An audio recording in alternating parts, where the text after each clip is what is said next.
7, 6, 5, 4, 3, 2, 1. You'll never have the sacred stone. Oh, this you crazy mother. The Savatgy syndrome, I'm telling you, I'm like, well, holy shit, that was crazy. Wait for it. Thick and slick.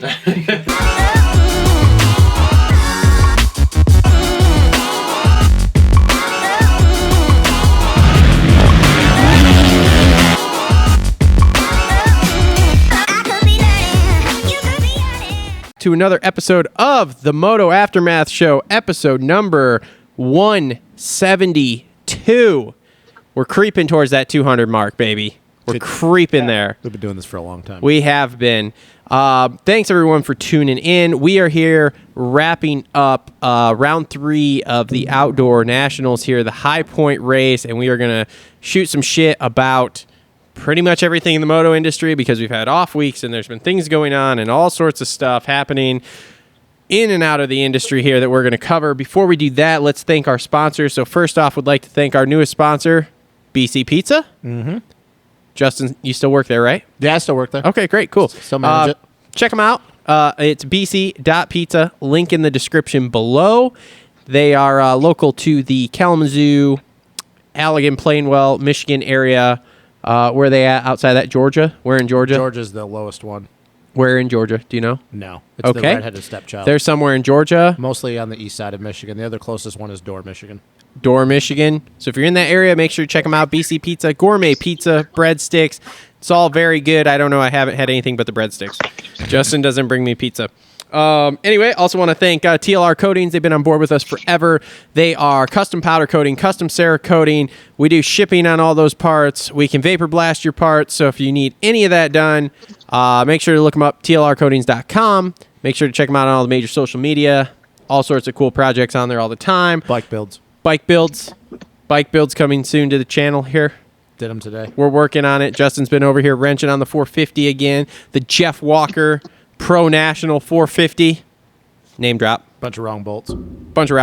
Anyway, also want to thank Premier Custom Trailers. I will be getting my trailer from them hopefully end of July, first part of August, which is good because it's hot. Went racing last weekend. About killed myself.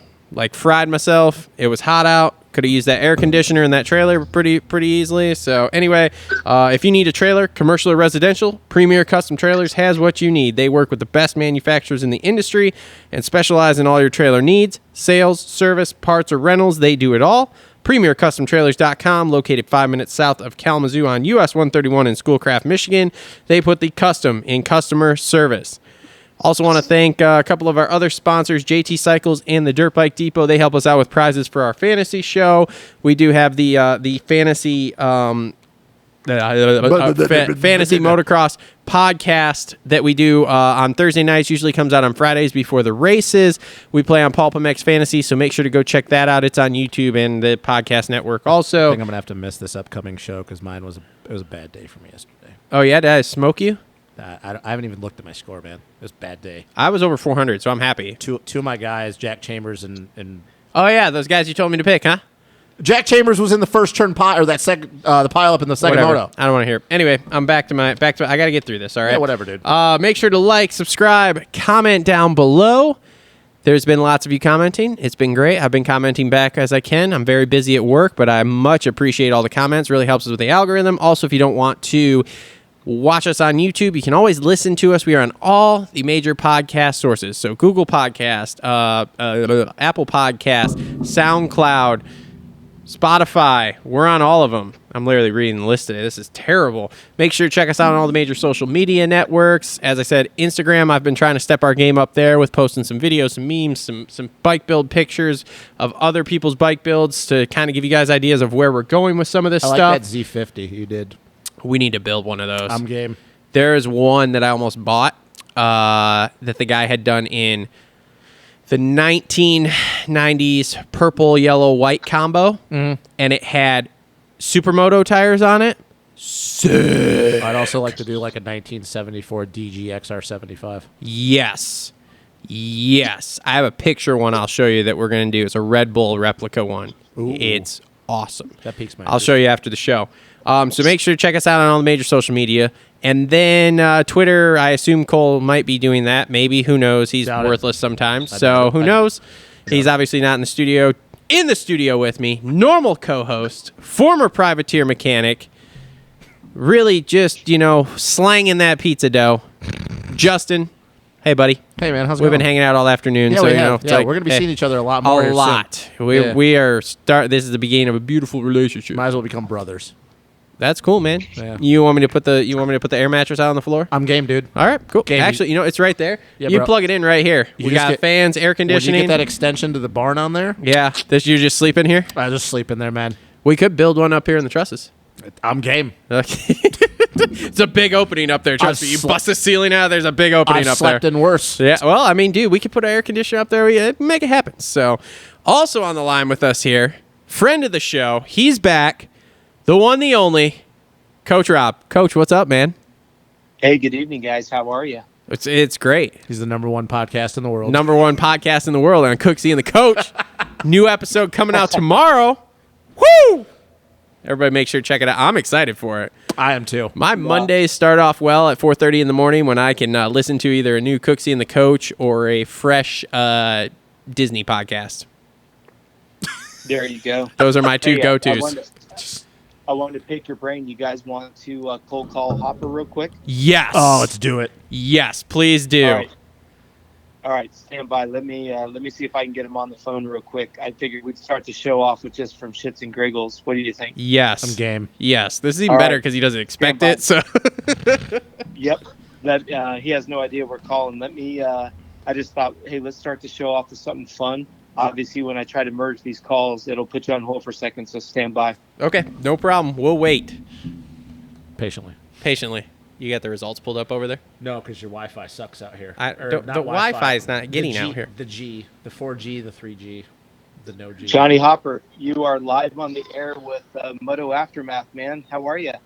Oh, I'm doing marvelous. Just enjoying my first Father's Day. How about you guys? Dude, we're doing doing good. great. Awesome. First and foremost, I wanted to say congratulations, man. Having that new edition will change your life, and thank you for taking the call. I thought I would try to surprise you. I've got my good friends from Moto Aftermath, and we would just thought we'd check in and see how the heck your Father's Day is going. Yeah, it's I've got a lot more responsibility. That's for sure. Isn't it amazing, man? You have that kid and you're like, oh crap, now there's a lot more on my plate. Yeah. Like I used to think just was going to grind my head against the wall racing dirt bikes, and I can totally see now with other riders around my age, 30 or so, having a kid kind of changes. Like, maybe I need to be worried a little bit more about a paycheck than laying it all out there on the line and, just trying to win.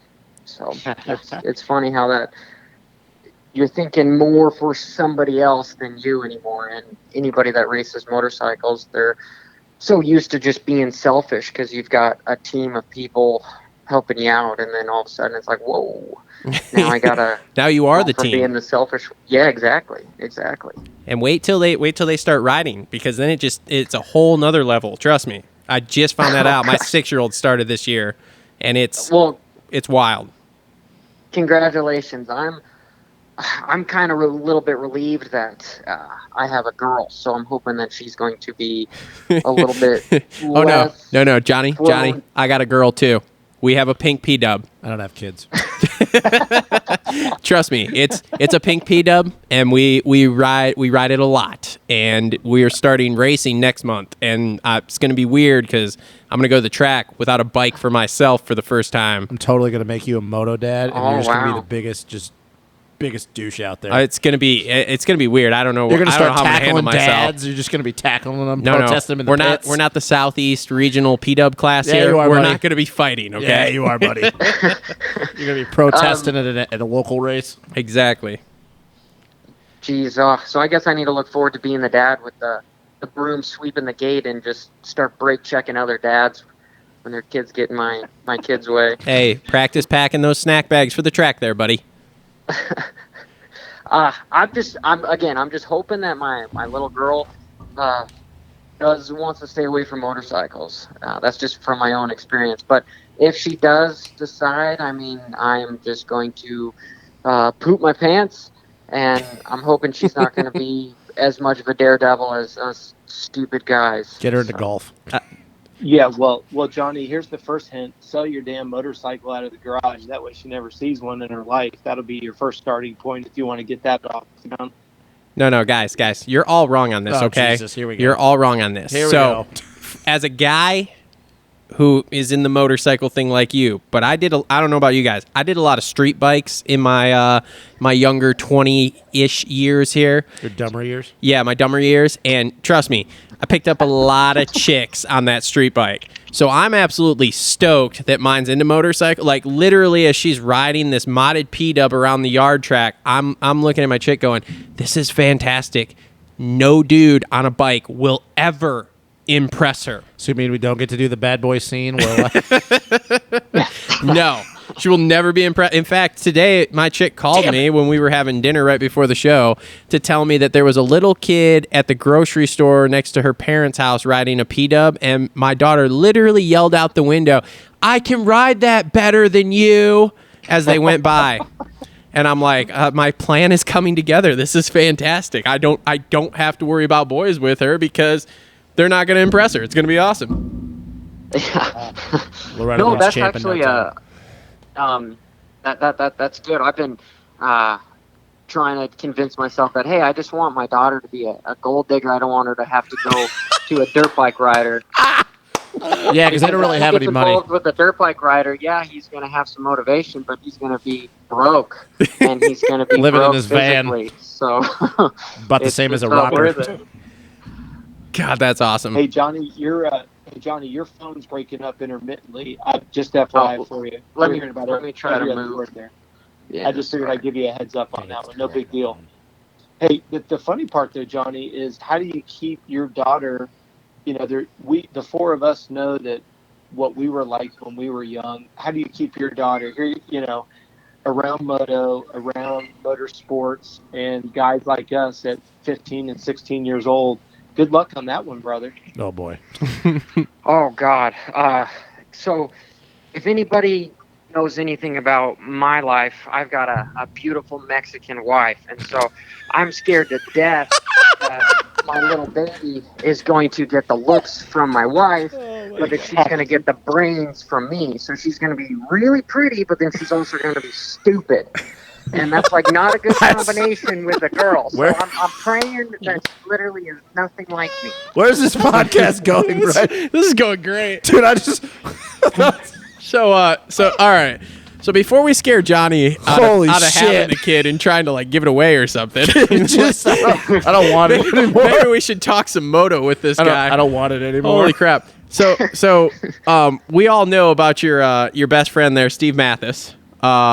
So I want to know like what that whole situation was like last Monday, because I was really looking forward to you being on the Pulp Show and then nothing. So I want to know how that all went down there. Oh gosh. Okay, so I'm one dude. I've got nothing against Racer X, Pulp MX. I mean, I feel like there's room for everybody. You know, I mean, the only way to kind of grow the sport is innovation and get more people talking. I think very differently than a lot of people. So I come across just with different ideas.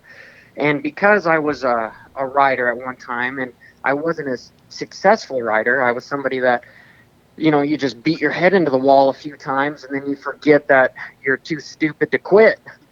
And so I made a video based on some of the sources that I have with other riders and, you know, mechanics and people that have had bad experiences in the sport. And it's not against the realm of possibility that, you know, people get treated differently. It's just kind of life. It's business. It's all money related. So I made a video that gave a couple, you know, an A and a B, and then get the viewers involved to be like, hey, what do you think's more plausible? I'm going to tell you what I think is more plausible. You tell me. And it just kind of went haywire because I did some internet magic with some thumbnail clickbait, because that's kind of what the internet's about, guys. That's what we have to do on YouTube, bro. Like, that's how it works. Yeah. So anyway, I kept getting a bunch of messages from people sending me stuff about what they said about me, and I'm, motorcycle guy here. So what do? We, testosterone gets flowing. We're guys. So I wanted to. That's why I got involved in motorcycles, is because that they were fun and I liked the adrenaline and blah blah blah. So I went and defended myself. Again, there's no animosity between them, because I respect what they've built and what they've done with the sports, because Mathis has given a lot of money to the privateers. Absolutely. I just don't like him talking down to certain people that are helping kind of building up the sport. And just in staying in my lane, I was defending myself. And again, I feel like we're able to live in the same space, even though I come off as more conspiracist theories and, I say shit that other people aren't allowed to do because I'm not on payroll. Bingo. I like this guy all the time. Anyway, it kind of went haywire, and, that's all good. And then we kind of went back and forth, because I was like, hey, I can play the internet game too. And, they wanted me to, they waited till the last second to finally invite me on the show. And they had to do it after a lot of people were wanting me to go on the show. And I'm like, I've got nothing to gain by going on your silly show, waiting in a queue for when you're ready to talk to me, and then have 4 people, kind of team up on me and pause whatever I have to say. Because in a room, I know I can hold my own. On a track, I know I can hold my own. But when I'm being edited into a situation, I feel that if there's somebody that has the high ground for you, if you can't come in a level playing field, you should just evade. You should just, why? Why should I do this? I've got nothing to gain from this. I will talk to him. And, I asked him if he wanted me to come on a show. I will speak to him in person, and maybe he should have Cooksey and I both on, and we could get some beef out. It'd be good for the viewers. But it's all silly. They were talking crap about a video that I made that they didn't even watch, and they would have watched, they would have understood a little bit more about it. But the ironic thing is their show is all on speculation, on criticizing, the racing going on, which is no different than what I do. But for some reason, I don't know, it just felt like it just felt mob mentality, where you had a corporation that was bullying the little guys, and I didn't like it. So I said something about it. But again, I don't have any hard feelings to them. And we could beat a dead horse to death.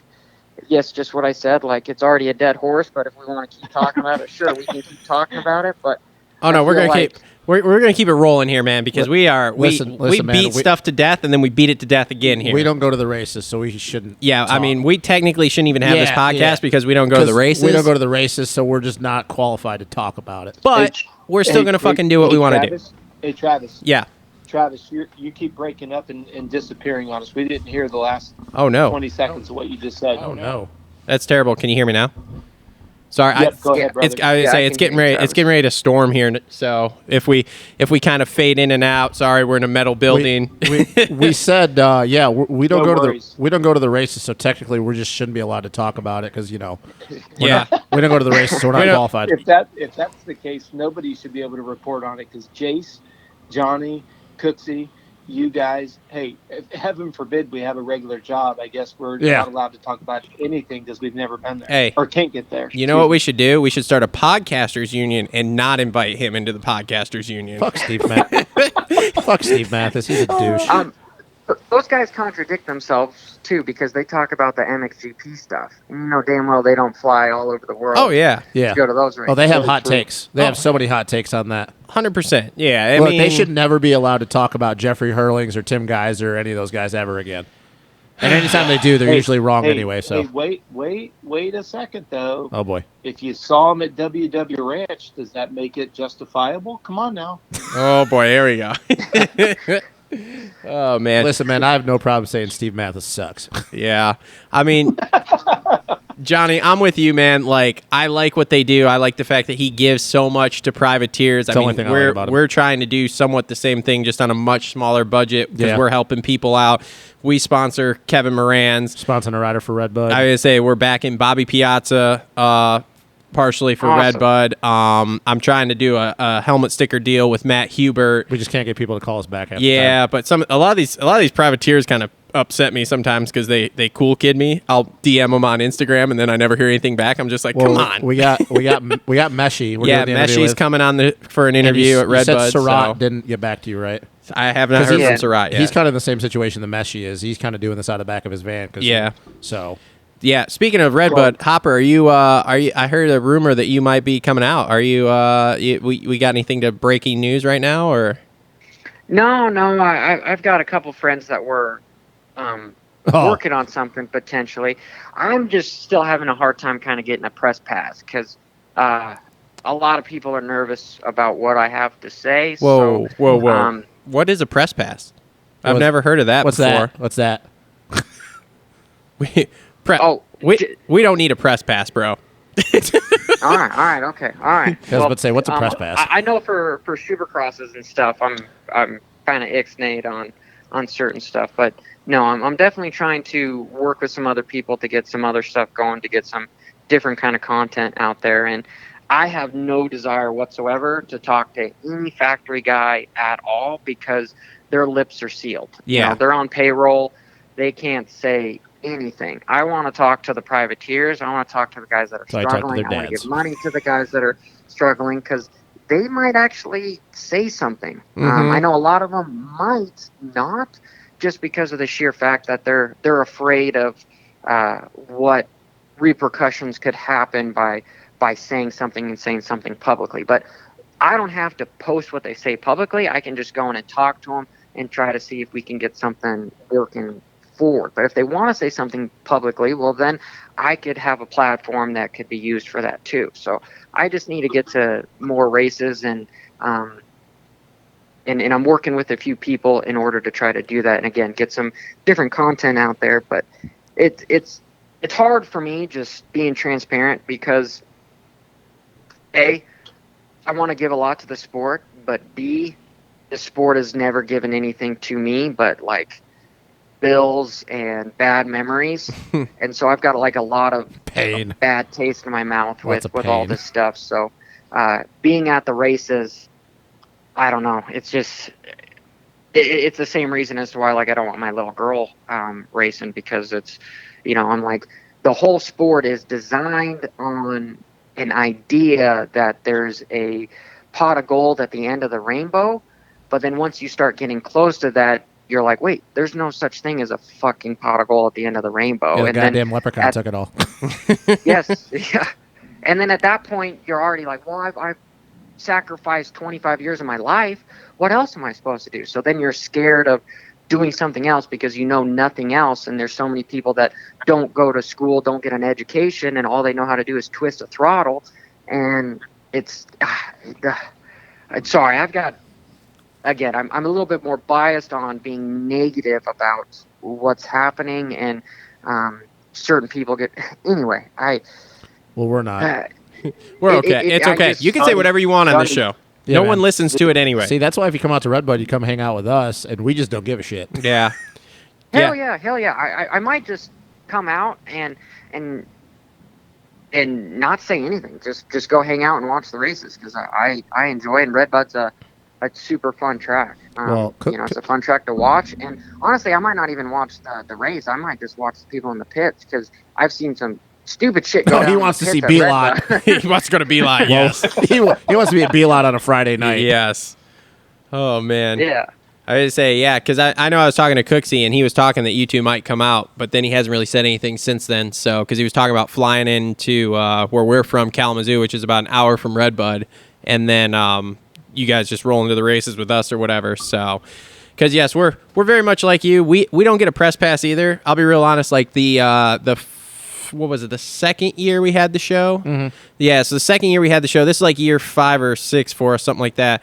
The second year we had the show, we were doing pretty well on YouTube, and I actually reached out to both Feld and MX Sports about press passes, and they both denied me. And when I asked, okay, what are my metrics that I need to meet to be able to get it? Because like if it's a numbers thing, fine, no problem. I just need to know. And neither one of them could tell me what the fuck metrics I needed to reach.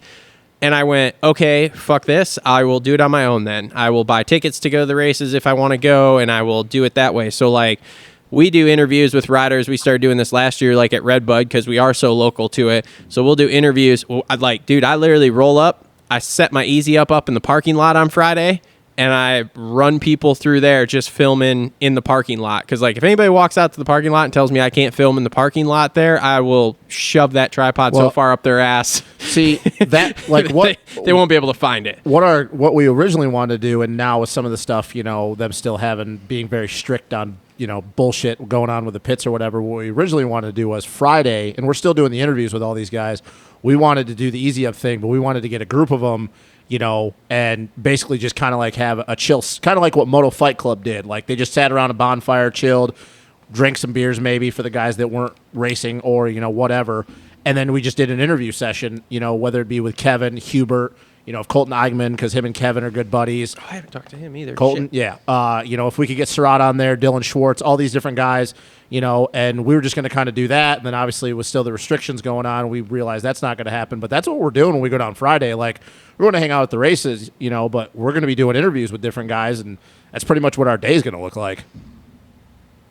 Well, one thing that I think is worth mentioning right now, I don't know if you guys remember, but Johnny ran a pretty big promotion trying to help the privateers, and he selected a rider, and, you know, Chase Blackburn got the win on that one. You guys are trying to help out, you know, the privateers and all that. And I think it's very important that the people, not just to try to, like, put a feather in your hat, but it's amazing to me how many amateurs declare that they don't get any help. And then, like you guys said, you reach out to try to help a privateer, and the privateer is just too cool for school and doesn't return a text message. We can't help you if you're not willing to help yourself.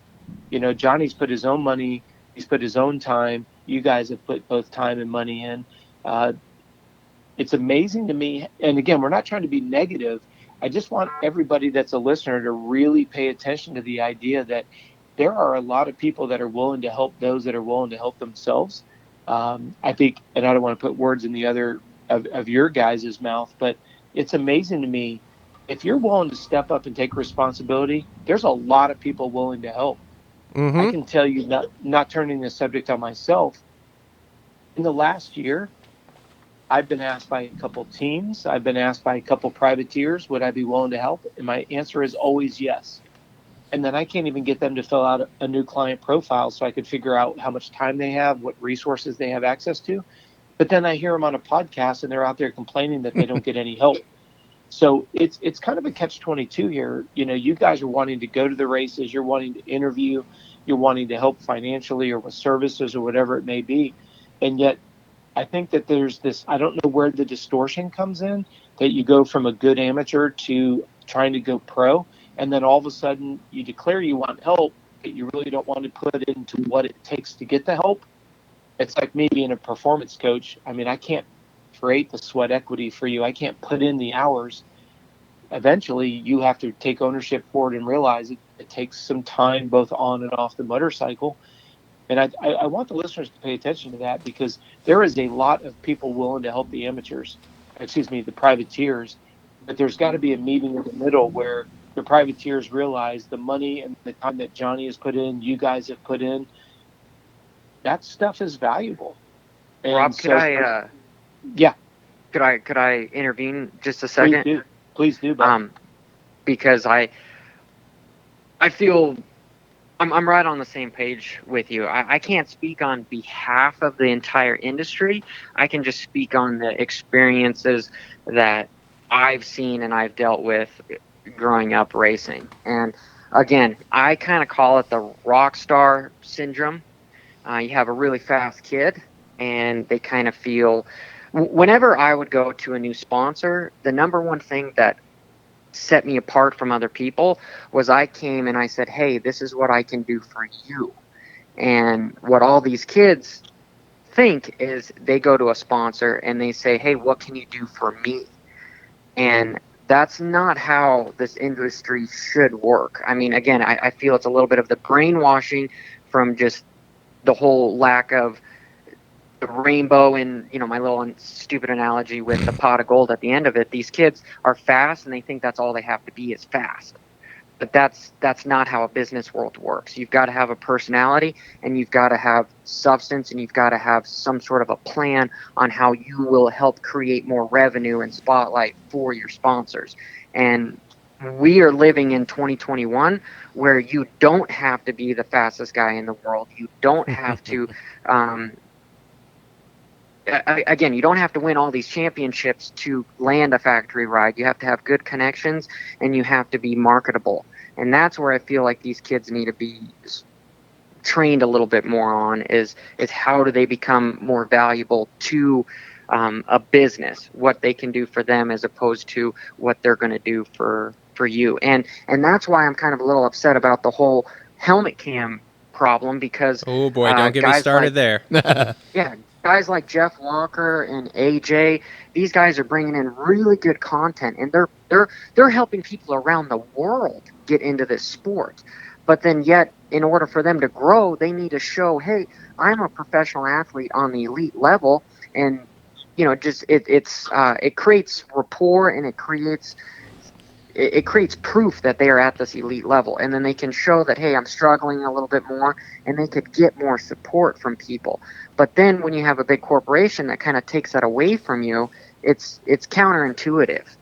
100%. I mean, you talk about people like Walker and AJ, and I'll even throw in our guy Moran's there, who's doing way more. Yeah, like they're building this brand around themselves to be able to take to people and say, hey, this is what I'm doing. This is what I can bring. I mean, Walker's got, 150,000 subscribers on YouTube now or something stupid like that? Yeah. AJ's not even anywhere close to that. He's like 60, and AJ's making enough money off of the YouTube thing and his camps and his coach. It doesn't matter to him anymore. Like, he literally just does the racing to create content. You got cool guy by them, though. Yeah. Oh, yeah, I did get cool guy by both of them. But anyway, but it's like they're doing this, and then, dude, I totally agree with you, Johnny. Then they come in and they say, well, you can't wear a helmet cam anymore. I'm sorry, what? Well, it's safety. Okay, fine, it's safety, whatever. But this is how some of these guys like them make their content, their money, whatever, to be able to show up at the race that you're putting on and give you something to sell as far as a race goes. Like, I don't know, man. Exactly. I have lots of thoughts about this.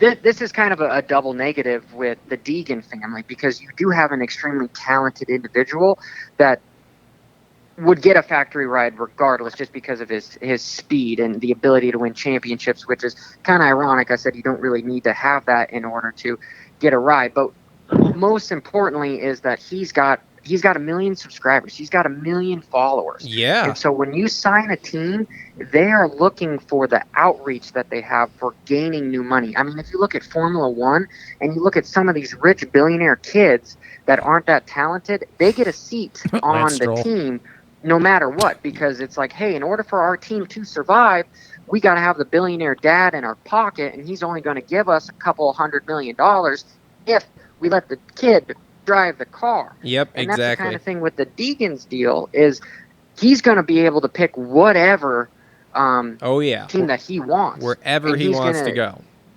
Exactly.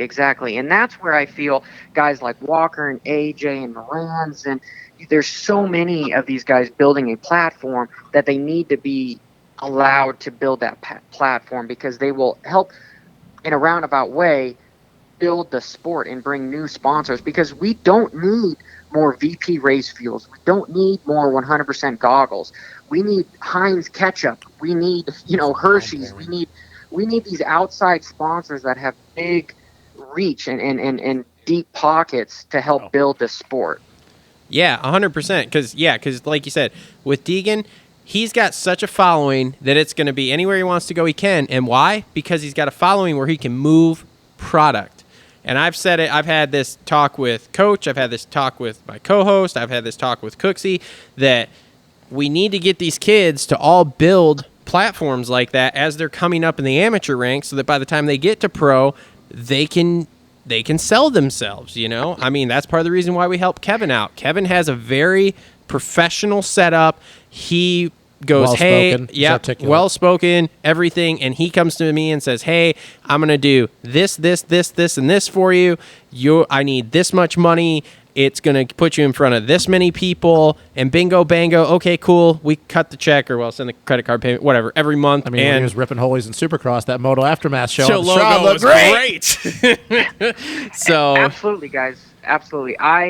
You should never give somebody money that don't give you a reason as to what they're going to do with it. Because you could give somebody sponsorship money and they could go pay rent with it, or they could go snort it up their nose. Yep. You know, like that's not a very professional way of going about it. And most important with these guys building their own platforms is it's teaching them how to run a business. It's teaching them life skills. And chances are, the probability you're not going to make a living racing motorcycles, but you could make a living doing this other media stuff, other social media type stuff, because it is 2021. So you're doubling, tripling your chances of success by opening different doors than just sheerly racing motorcycles and you were fast, because we all know that can happen. That can be turned off in an instant. That's one thing that I hate being around the sport, is I see so many good people just get their lives and their families destroyed from this.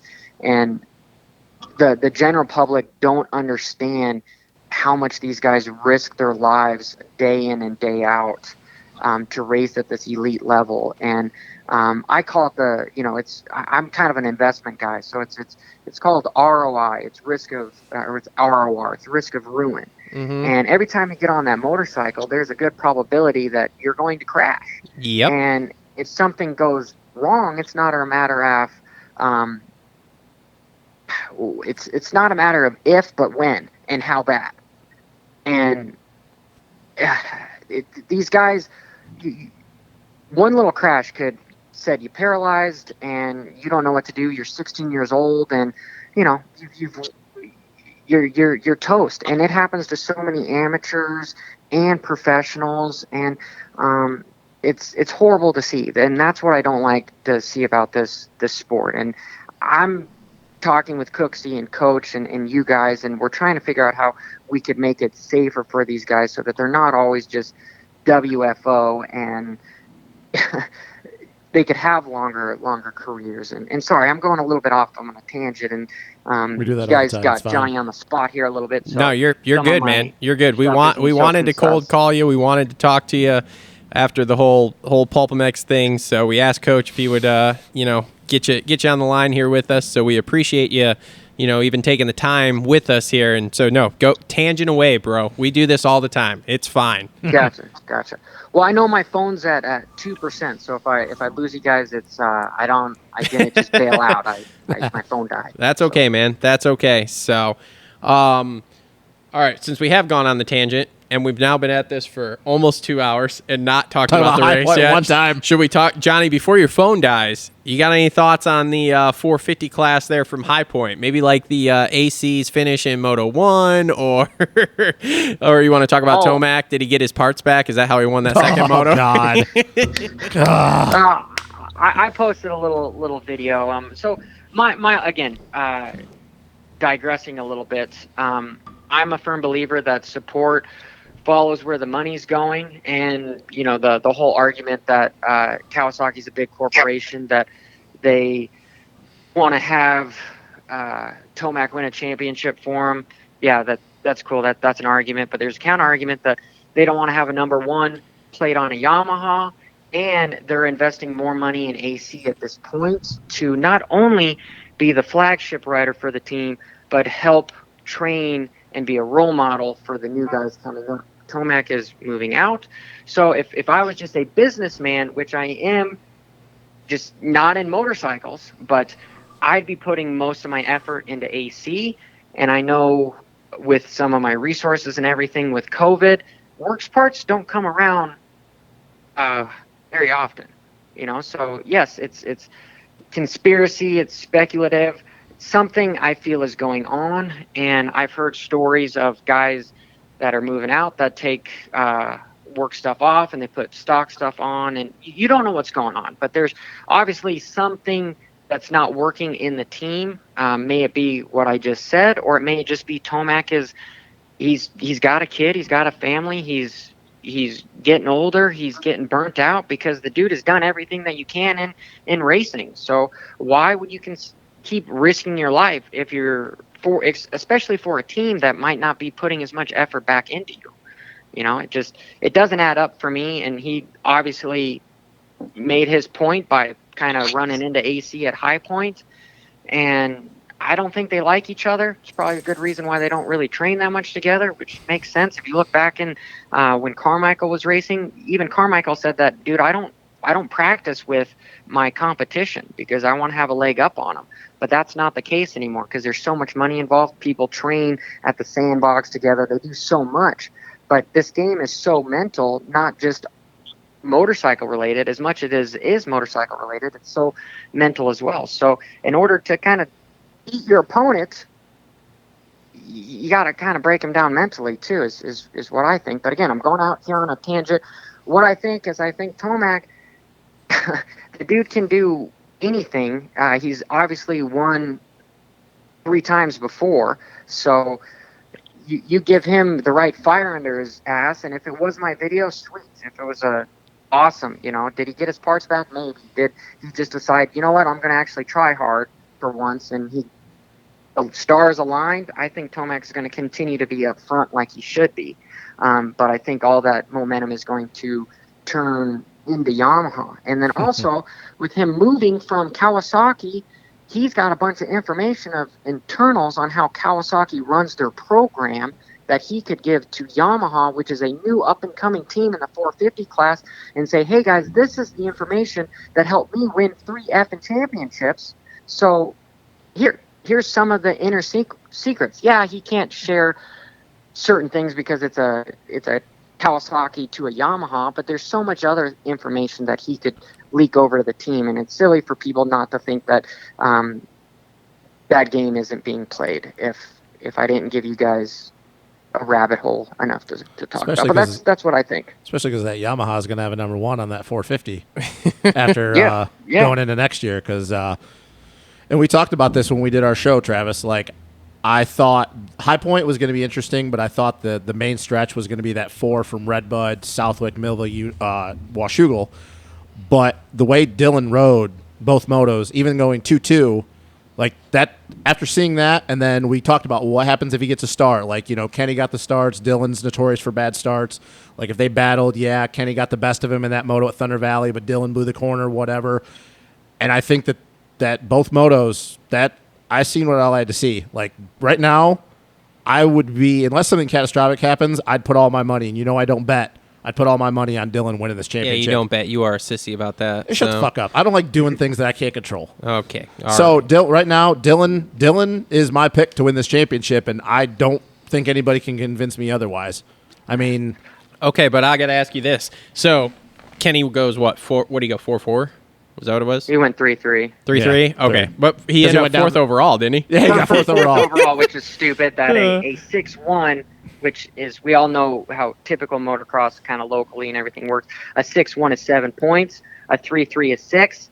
Why didn't Kenny get 3rd overall? By the way, tied with points.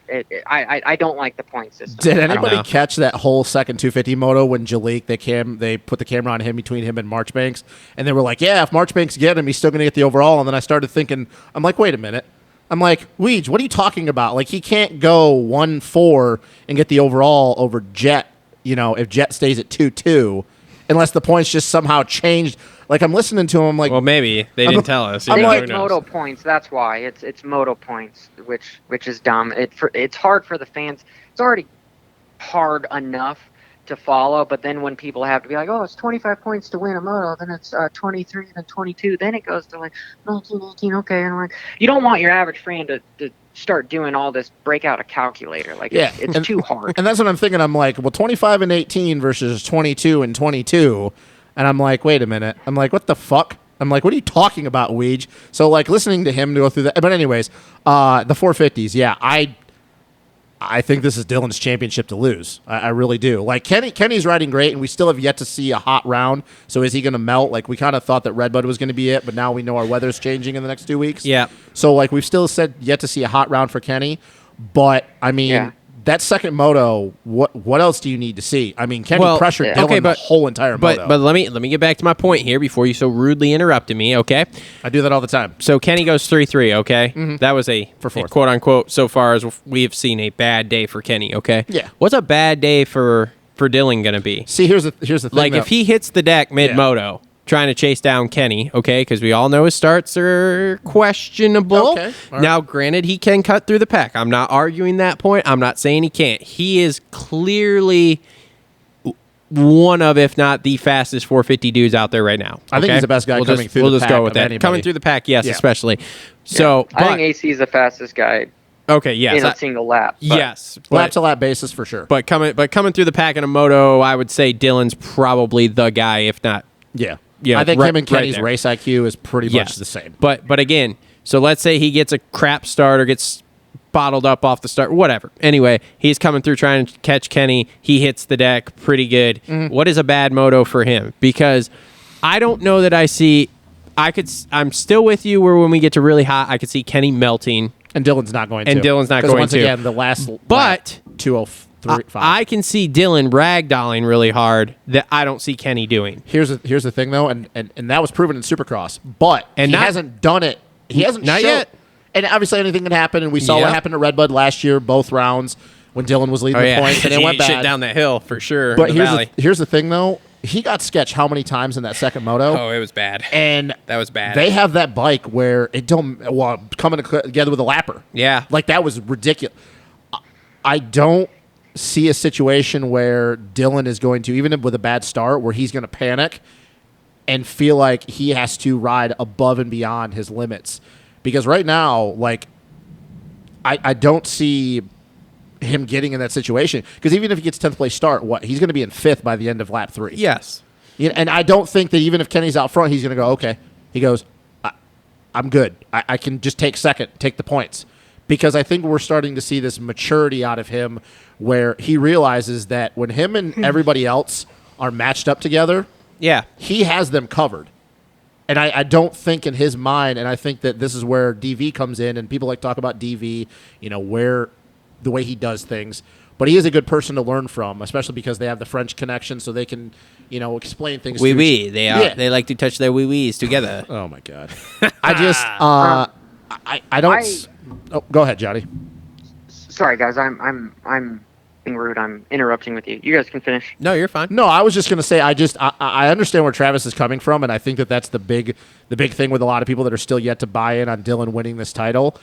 But so far through 6 motos, I haven't seen anything where I go, he's going to have that oh shit moment, because he's already had a couple oh shit moments and he hasn't hit the ground.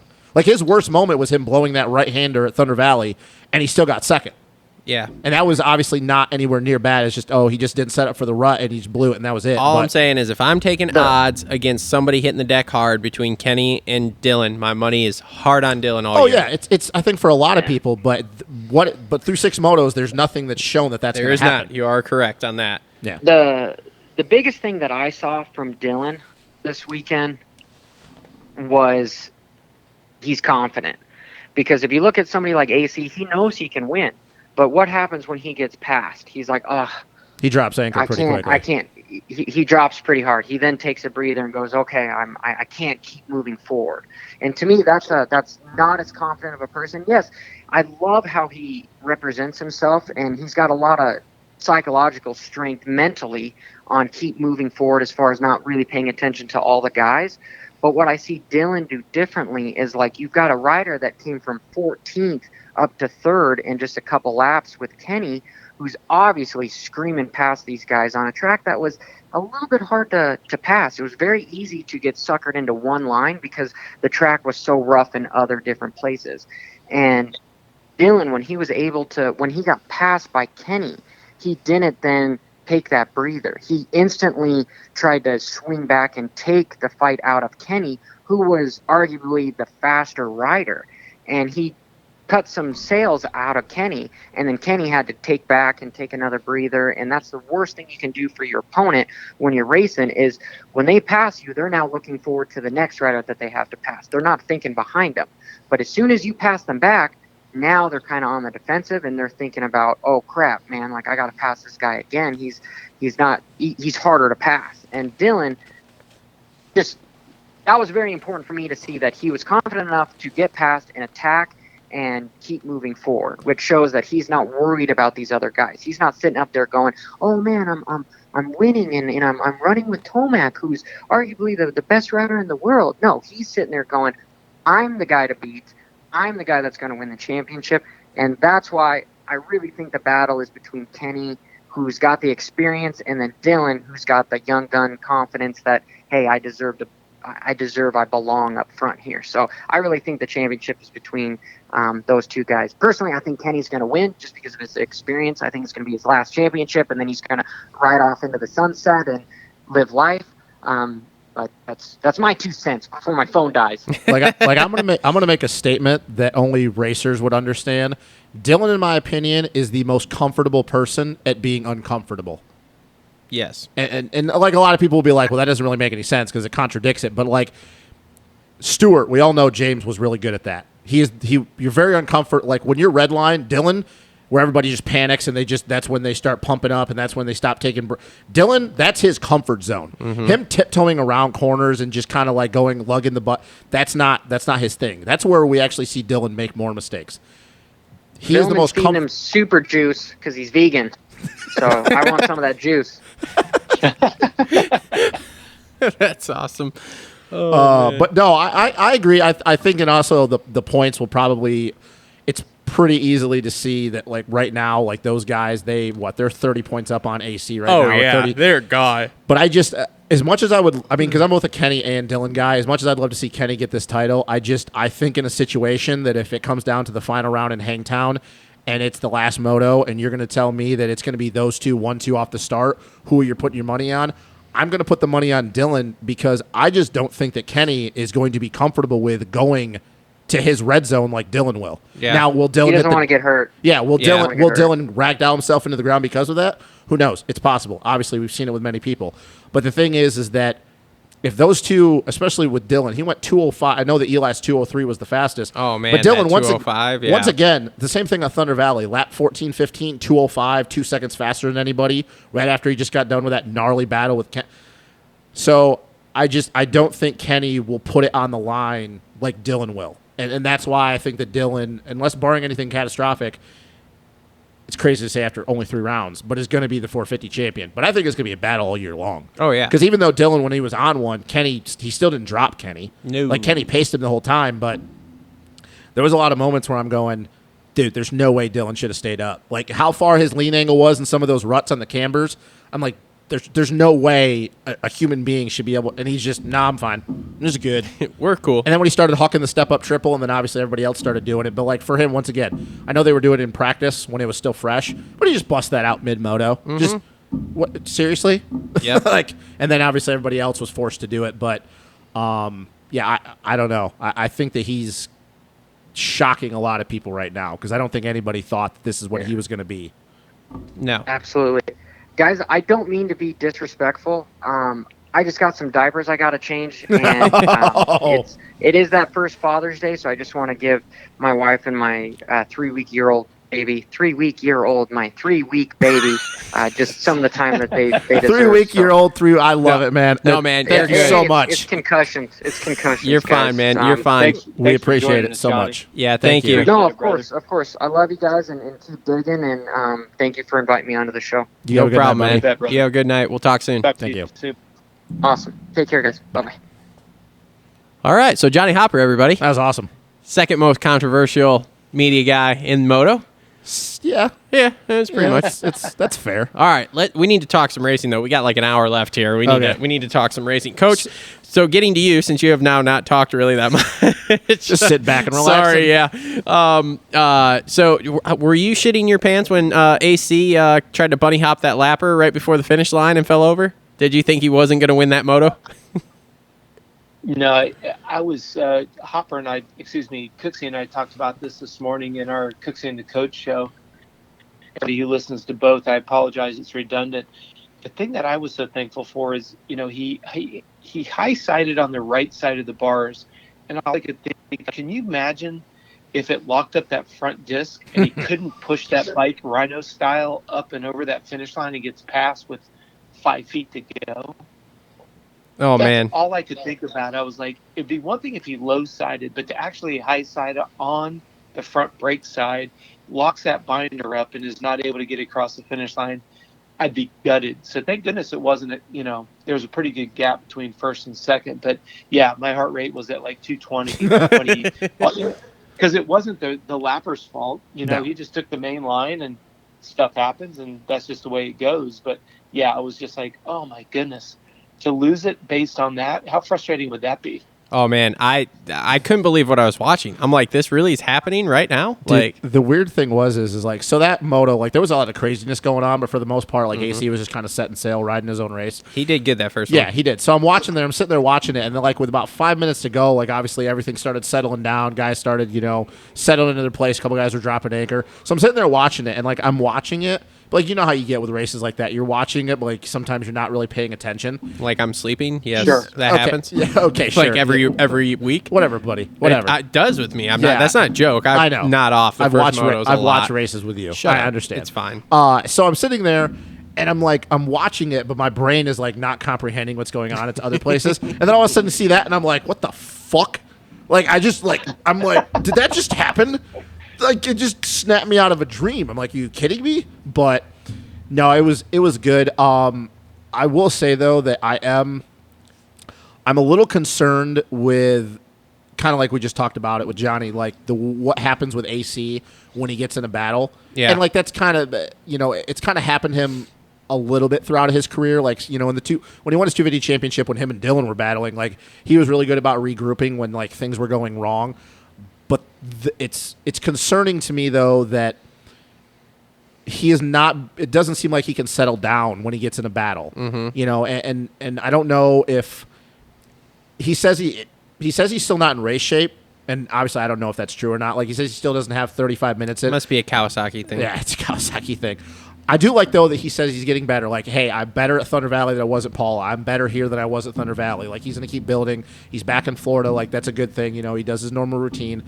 But that's the only thing that's like going to concern me moving forward is like, is this going to be a trend with him? Like anytime if things aren't going right, is he just going to kind of have one of those spaz moments where he has a bad lap? Because what was it? When him and Dylan and Kenny got into it, I might be wrong, but I feel like I saw his lap time dropped down like 2:10. He was Maybe. like 3 seconds off the pace. Yeah. And Oh yeah, there was, because Langston made the comment like, does he have a flat or something? yeah, like he kept looking around and stuff, and I don't know, Yeah. maybe there was something wrong with his bike because he ended up like 25 seconds back of them at the end of the moto. Yeah. But maybe he just saw it as, hey man, like they're on one, I can't match it, like I'm not gonna hurt myself.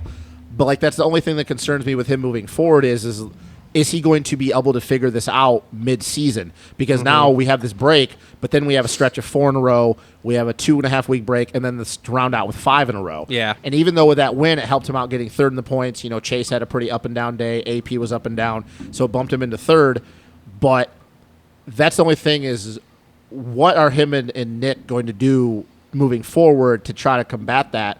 Because that's the only issue with I see with him right now is like, we know AC has the speed, his endurance, obviously he won the first moto, he was good, but it kind of like with the Tomac thing, it's when he gets a start and he doesn't have any adversity, I should say. Yeah. The moment he hits adversity, something goes wrong with him. Like, and I don't know what it is. It's called AC luck, okay? AC has, if he didn't have bad luck, he would have no luck, all right? But and it's not me being critical of him. Like I said, he rode awesome that first moto. Like same thing, he won it like he should have won the first moto at Paula. Yep. But the second moto though, you had to be kind of sitting there going, well, this is kind of a theme. It was very strange watching him battle with Kenny and Dylan there, and then just Drop off. all over the place, and Yeah. and drop off and everything. It's like, what the hell's going on? So I mean, what did you see, Coach? Well, I have to go with his conversation on the podium where he's like, hey, look, if the worst thing I can do is fade to fourth and get second overall, I'll take it versus going down and not being able to recover. Is it that first step where he realizes in the 450 class it's not an all or nothing? I think it was a very intelligent choice. It was baffling for me. It's funny you say essentially what GL was re-rating. It looked to me like he was like something was wrong with the bike. Looking down, looking around. You look at that left-hand turn that they came out of, and Roxon passed him. It looked like, all right, he's got something wrong with the bike. He's just going to manage this. Then all of a sudden, a lap later, he kind of gets his mojo back and he starts charging again. Is it a fitness issue? That maybe came across wrong. We know he's fit, but is he fit for 30+2? Doesn't look like it. I guess the hard part is to think that he literally lost that podium, top of the podium by 1 point. Just one position better, and he would have gotten the overall win. Does that create a momentum shift? Does that create a confidence shift? Is stealing a line from Lance Armstrong, does that mean momentum has changed zip codes? I don't know. Maybe we'll see it in a couple weeks, but we didn't see it this weekend. Oh, so close, but yet still oh so far. We're not talking about Tomac, but obviously Tomac put on a show there that was just poetry in motion that we all longed for, all enjoyed watching. What will we see in 2 weeks? That's to be determined. But, I felt like AC kind of went into, all right, I'm just going to manage this to the best of my abilities. And for second place, and think about what we're talking about. He wasn't riding to 100% of what we think he's capable of. Fitness issue, comfort with bike, whatever it may be. And his worst place was second for the day. I think it's going to be an interesting summer. Well, it's funny that with the Tomac thing, I find it comical that anytime Eli, and it's the same thing that happens in Supercross, anytime Eli has that one ride where it's like, oh, this is the Eli that we expect, and I don't say the 2020 version because even 2020 version of Eli wasn't, the 3-time defending champ. We saw a little bit of 2019 Eli Tomac at that second moto, but I find it comical when he has one good ride, which it was a great ride, don't get me wrong. Like that, when he went that 203, I was like, oh shit. I was like, that's impressive. People are like, oh, he's back. I'm like, how do you deduce that from one race like that? That'd be like, let me guess, he ran that 203 lap and there was a vital thread already. Tomac's back, baby. I'd be like that. That'd be like if and this is nothing against the rider I'm about to say, but that'd be like if Chase went out and won a moto. He'd be like, oh shit, Chase finally did it. He won a moto, champion. Just call the series. Like, I just don't understand where that comes from with people. They see one good race. Now, do we hope? Of course. Anytime we have more guys, more parity, like that makes it better for the fans, makes it better for racing. It's great. But I don't know how you could come to the conclusion off one moto that all of a sudden 2019 Eli Tomac and a.k.a. Beast Mode is back because he won races last year and there was other races the next weekend he just didn't show up. Same thing with Supercross. He won races this year, and then the next weekend he was just, and I don't want to say average because that's super disrespectful, but just like a fifth, sixth place guy. I think what happened yesterday with Eli is that he got a good start, he got a clear track, and everything was just clicking for him. Whether the bike was good, because the bike did look a lot better than at Thunder Valley. That bike was a bucking Bronco at Thunder Valley. He got some of his factory parts back. He's fine. He got those factory forks back. Yeah, that's it. I think you'll see that with Eli. I think anytime you see him get a start this year, I think he's gonna be like, okay, I'm gonna push the pace. But when he gets those 10th, 11th place starts where he's really got to work his way through and use his brain, as I like to say, instead of just going off muscle memory, I think that's when you're going to see him be just the guy that we've seen through the first 5 motos. Was it great? Yes. I'm not taking anything away from him. But if we go to RedBud and he goes 5.5 or 5.8 or 8.8 or whatever, is it going to surprise me? No, because I don't think this is going to be the Eli Tomac you're going to see all year long. There's no proof of that it's going to be. Is it sad that in the first moto he was running like 5th, 6th, and I was like, wow, Tomac's having a pretty good moto. Yeah. I mean, that's just where we're at with Tomac now. That's wild. That's just where it is. Like, I find it comical when he wins one moto, all of a sudden, nope, he's back. He's back. He's back, baby. Why would you think that it was He's back, baby. What happened for the first 5 motos?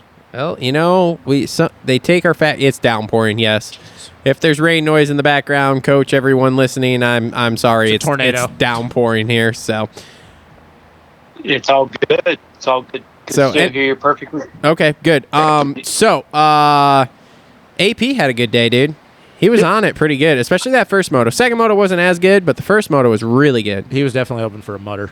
Oh yeah, 100%, man. It's amazing we got no rain yesterday. Yeah, that was there, crazy. really.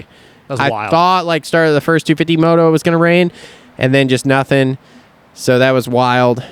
Definitely changed up my fantasy team a little bit because, or kept some guys on there because of it. But yeah, so AP had a good day. Sexton was just Good. Yeah, he was just there. I mean, I know it's only been 6 motos, so it's not fair to critique guys this early, but like he's been kind of underwhelming other than that first He's moto. just a top 5 dude. Yeah, but that's the thing though is like we sat up with Coach and we had our preview. Oh man. Boo! Oh, Oh, lights- and we're back. Sorry, Coach. The lights just came back on and off. We lost power. We literally are just podcasting in the dark now. He's just kind of been underwhelming, right? Yeah, it's not been quite as great as I thought it was going to be. It's definitely not Daniel Blair great.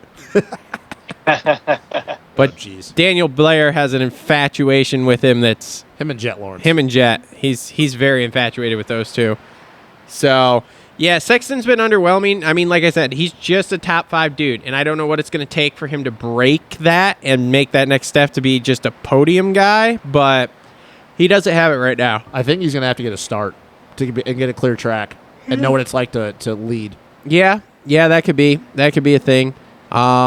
Okay, who else we got? Because obviously my iPad died and your phone doesn't work in here. Barsha had a pretty decent day. I mean, just average. Coach, you got anybody in 450 class that you can think of you want to touch on here? Well, I think the big one, I think all of us thought Sexton would come in really shaking it up. Doesn't seem like his starts are helping him out at all. And then the big one, of course, is going to be the Ferrandis. Going with what Hopper said, 3-3 for 4th place. I just don't even can't even begin to understand how stupid that is. How does that even begin to happen? But yeah, I mean, Ferrandis has surprised us all, I think, in a good way. And I think it'll be interesting to see. We get a week off. We go into a consecutive back-to-back weekends. Do we see Roxon still in the hunt, or do we see him fading away pretty quickly? This will be the turning point of this series where he's in and he's here to stay, or the fade begins and we start talking about other players in the equation. Obviously, Ferrandis at the top. You know, will Sexton continue to push through there? Lord only knows. I mean, we'll see here in the next 4 weeks when we get a couple back-to-back rounds and it gets a little bit hotter. Yeah, 100%. Does anyone think Coop's going to actually do anything? No. Okay. I think he went Who's down. that? Cooper Webb. No, he's done. I Okay. think he went down that second moto too. Okay. And I guess the only other person I wanted to touch on a little bit here in 450s, is anybody else disappointed in Marv's day? Yeah, Think he was going to do a lot better than... Yeah. Considering how well he's done at High Point in the past, I was definitely expecting more. Me and you both, brother. Me and you both. So, all right. Well, I think that's good for 450s then. Oh, God. Sorry, I'm dying. Jesus. It's thunderstorming. I'm dying over here. It's because we talk conspiracy theories. They're getting me. Shit. Anyway, so 250 class. So this is a 2-horse race. So first off, let's start with the Coach, surprise of the day. Coach, I don't know if you talked to him, but J-Mart was going to ride. Oh, that's where we're going? Yeah, that's where I'm going first. J-Mart was going to ride, but he crashed and broke fingers during the week, I guess. So now he's really out. Yeah, the frustrating part for me is not trying to take on the hat of a physiologist, but we always say that the second accident is because you didn't let the first one heal. Yep. And it just goes to show, you know, we may have had a chance to have him come back midway, maybe even a couple of races from now, but he's out for the summer now. And we understand 1-year contract. There's a lot of pressure. You got to perform. It just shows you how stupid our sport is, not being derogatory, but just how short-sighted, how shallow our sport is. Like you say, Tomac has one race and everybody thinks he's back. J-Mart has to, risk life and limb because if he's out of sight, he's out of mind. That's pathetic, I believe, in my opinion. What will happen to most of them? He has one race. He's out of sight. Does he get dropped by gas? I'm being sarcastic, but serious at the same time. It's a sad state of affairs with our sport. But I feel bad for J Mart between the shoulder, the wrist, and now the broken fingers. That's a lot to heal up. Obviously, he's going to, I mean, we keep hearing he's going to bow out for the summer. I don't think that we'll see him before Supercross, but how sad is that in the bigger picture? Yeah.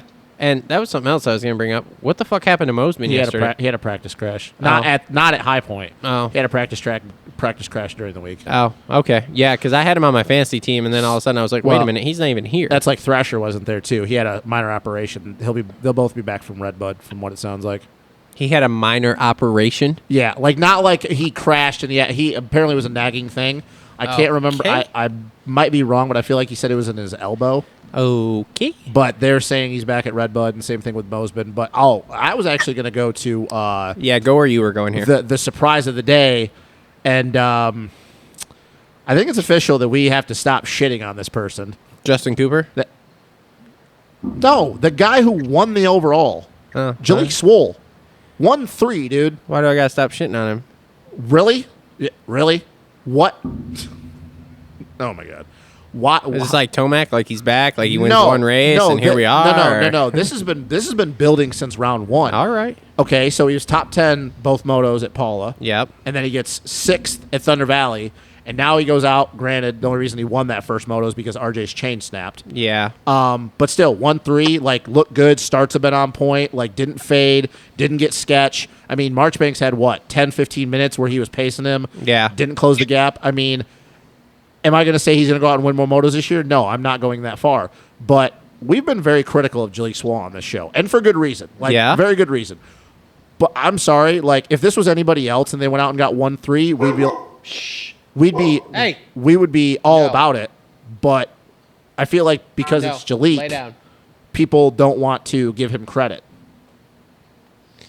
I don't want to give him credit. They don't want to give him credit for what reason? Just because, like. I feel like people don't want to give him credit because it is Jalik. With everything, there's a lot of people that believe he didn't deserve his ride with Husky. Obviously everything that went through with with his dad. Some of his attitude. The things that he says. But like, I got to give him props for going 1-3. Like, there's no way I saw that coming. No, and did not see that. And like coming. I said, am I saying he's going to get moto wins? No, but I can't just keep going on acting like he's just he's just a 10 to 15 guy anymore, because 10 to 15 guys don't really win motos and get third. I mean, yeah, Cooper and Lawrence dropped him that second moto, but I guess I'm trying to, not that he cares because he didn't listen to the show, but I'm trying to give him credit. Nobody listens to the show. I'm trying to give him credit for going out and having a really solid day. Like if that was Marchbanks, I feel like most of us would be like, oh yeah, okay, like I get it now. Like he's gonna keep doing this. But I feel like because it's Jalik, people are going to be like, well, okay, fine. If he'd have done it in the mud, I'd be like, well, But he did it when it was dry. Yeah. And he was good. I mean, that was a great ride by him. Okay. I'm not going to shit on his chest this weekend. But you're not, are you? I'm not on that bandwagon. No. I'm in the same way with Tomac. Great job, buddy. It's not, we'll see how the next 5 go. It's not, see, that's the thing, though, is I don't think it's the same. Because first off, they're not the same person, and second off, it's not he like doesn't have 3 450. Yeah, it's not like Jalik has been like 10, 10, 10, 10, and all of a sudden he pulled this out of his ass. Like he's been pretty solidly trending up since the first round. So like for him to go from 10th to 6th to a moto win or a third or whatever you want to say, like that's not really the same thing as what I'm talking about with Eli. Like this is like, okay, he trended up since the first round. He didn't just go 10-10 the whole entire time, and then all of a sudden he got lucky and won a moto. Like, he's been getting better. Yeah, I'll give you that. So I guess I'm just trying to give him credit where credit's due, because I feel like if this was Marchbanks, I'd be like, oh, shit. And because it's Jalik, like, I don't know. No. That's all I got. Can we talk about it, how if nice. RJ didn't have bad luck, he would also have no luck? Because, I mean... Oh, he was gone. Between hitting the deck and now bike problems, he can't buy a moto win either. When they didn't say, like, the chain snapped and they just, like, saw him walking back up to the pits, I'm like, oh, boy. I'm like, Husky's luck just sucks badly. Wolfpack, baby. Wolfpack. Wolfpack's terrible. Absolutely terrible. But, like, that was RJ, though. Yeah. That was dude, his line down the hill where Hunter went down, just sweeping the outside. Before you come back up, the step-up double and the step-up triple. Yeah. Like, the fact that nobody wants to commit to that because it is such a gnarly downhill. Like, dude, nobody picked up on that, and ours just like, I'll bomb it. I don't care. Yeah. Hunter Lawrence had a tough day too, man. I don't want to talk about it. Coach, you want to talk about Hunter Lawrence? I don't want to. It's depressing to me. Well, before we jump into Hunter, I think for Jalik, the saving grace for him is we cannot just deny that the kid nails his starts. Ever since he went pro, he's been absolutely fearless. Big set of balls. He knows he's a good starter. He puts himself right up there in the mix, and I think now he's starting to latch on to what it takes to hold the pace. Yep. Don't be surprised if the next couple rounds you see another podium here or there. Yep. And then I think it's completely legit that we may see him be a contender next year. The guy is fearless on the start. It's always what's allowed him to be in contention, holding on to the pace. Obviously, being an armchair quarterback on a Sunday night, it's easy to say, oh, he doesn't have pace, he doesn't have this. No, I think he's just kind of learning the ropes. Props to Bobby Hewitt. Again, this is something that Cooksey and I talked about earlier.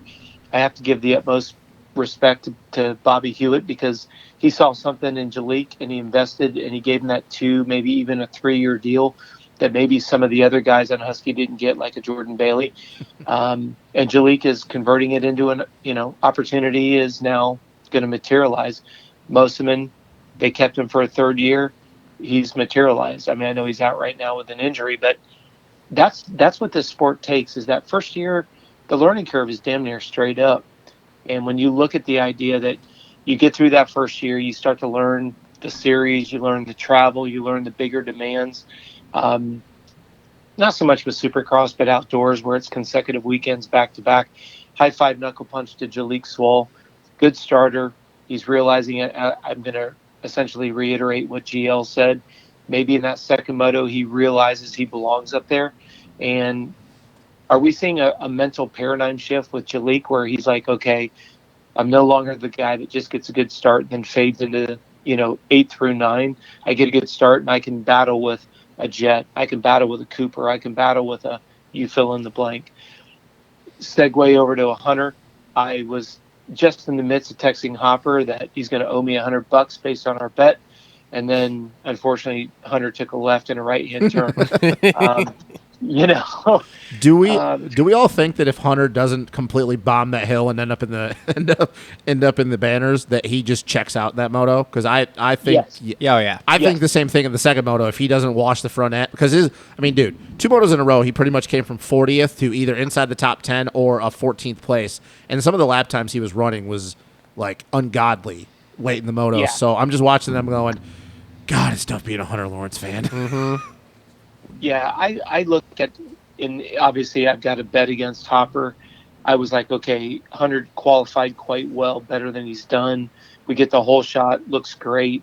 Even in the second moto, he fought his way all the way back up into, I'm not going to say in contention, but it wasn't like he stayed where he started. No. And that's what I'm always looking for is, can you work through the crowd?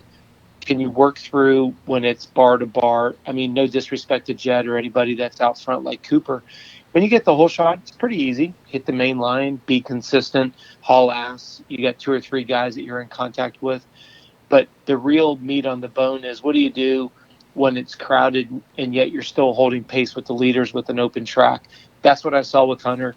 The bet's still on with Hopper. He's going to owe me $100 by the end of the season. I'm on board with that. I will say, though, my biggest takeaway, and tell me if both of you guys agree with this. So both these motos were pretty up and down. I mean, Cooper was having issues. Like, he zapped Jet. Jet closed back up, did what he did. Like, then, they both have their rebounds in Moto 2. Hampshire, RJ, killed it the first moto, and then his chain breaks, and then the second moto was nowhere. Joe Schmoto was the only one that you couldn't say you could have a good gauge because, obviously, we saw what happened in the first turn of the second moto. Marchbanks was up and down. And we talked about this before, it really shows how inconsistent a lot of these 250 guys are.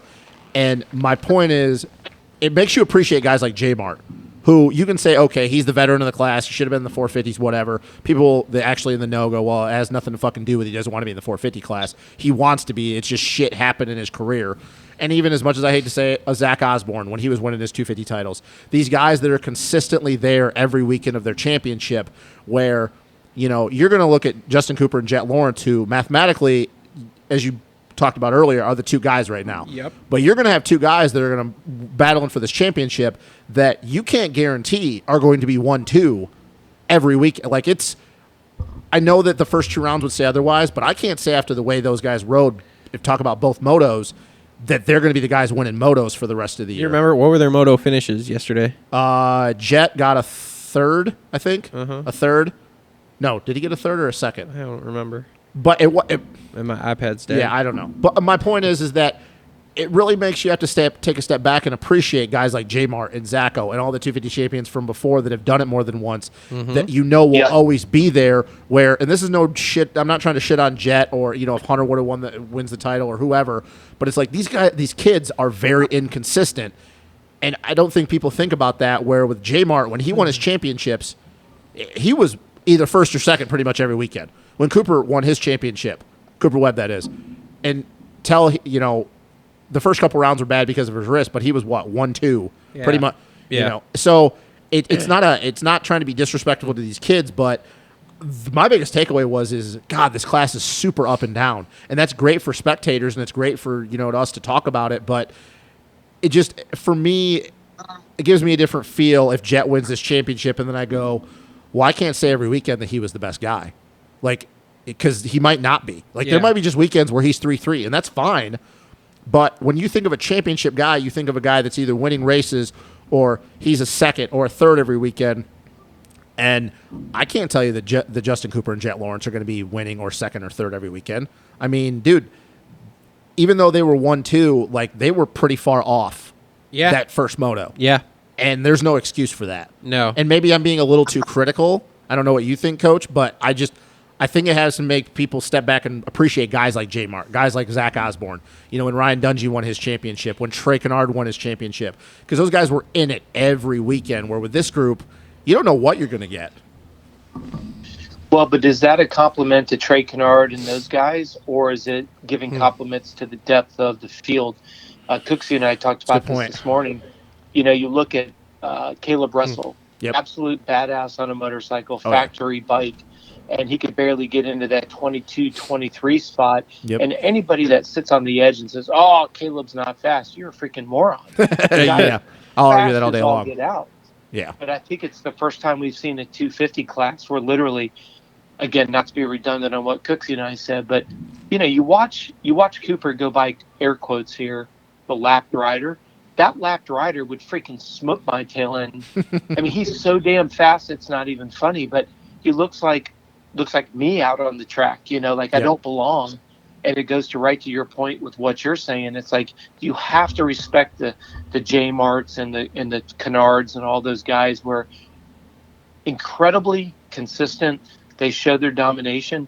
Now, we could have this conversation at the end of the series and go, wow, even with a field where literally there was 25 guys that could have won. I'm going to use Styles Robertson as a good example. Get a whole shot at Daytona, lead 90% of the race, and then next weekend not get a good start, 12th place. Oh, yeah. This weekend he's back in the mid-20s. Okay, now no disrespect to Styles, I like him as a person, but he got a good start, still ended up in the 20s. Mm-hmm. So is that to say that he's not a good rider? No, he's on the same equivalent as Jalik, so that it's not an equipment issue because one essentially won the race and one ended up mid-pack. But it goes back to, like you're saying, we have probably the most, and I know we say it every year, but I firmly believe that this is the deepest field in the 250 class. Look at Caleb Russell, 23rd. And don't hold me to that number. I know he was outside the top 20. Yep. You go and you look at the 450 class, yes, we have 12, 13 factory bikes in the 450 class, but then you have some guys that are having breakout races where, hey, no disrespect to Barsha, gets a whole shot and he fades just inside the top 10. Yep. The pace is vicious. The tracks are rough. I thought this track was perfectly ripped. I think obviously they're playing the Russian roulette with the weather. I think they did a phenomenal job. I thought the track layout was good. They let it rough up. They let it rut up. You had multiple lines. It wasn't just a goat trail. I know it sounds cliche-ish, but probably some of the best bar-to-bar racing that we've seen, and we're only 3 rounds in. That's what blows my skirt up. where will we be 6 rounds from now? Because we don't have an attrition rate already kicking in. Yes, we miss Anderson. Of course, we miss Osborne. But it's not like 50% of the guys are out. Question mark, Cooper Webb. Question mark, Marvin Muscan. Question mark, the whole Dean Wilson. Question mark, Barsha. If you want to call that an umbrella of Gas, Husky, and KTM, so be it. But outside of that, it's not because of injuries. I just don't think that they're either gelling with the bike or because I think Cooper Webb is such a damn fighter. He's such a pit bull. He's got to be struggling with the bike. It's not. I don't believe Cooper's the guy that's still on a Supercross hangover. Second year, won the championship. The novelty's worn off.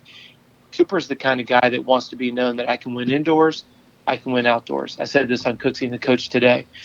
I believe he wants to get on the Destinations team. Is he going to get voted onto it based on how he's racing right now? No way in hell. Yep. No way in hell. So I know that's a problem for Cooper because he loves to represent the USA. He sees that as an honor. He takes that seriously. I know he wants to add the outdoor. So what's going on? I don't think any of us would be surprised if Marv was up there battling for top 3. He's not even a conversation point. What the hell's going on with the KTM, Husky, and Gas? Barsha gets a top 3 start and fades just inside the top 10. What the hell is going on? I don't know.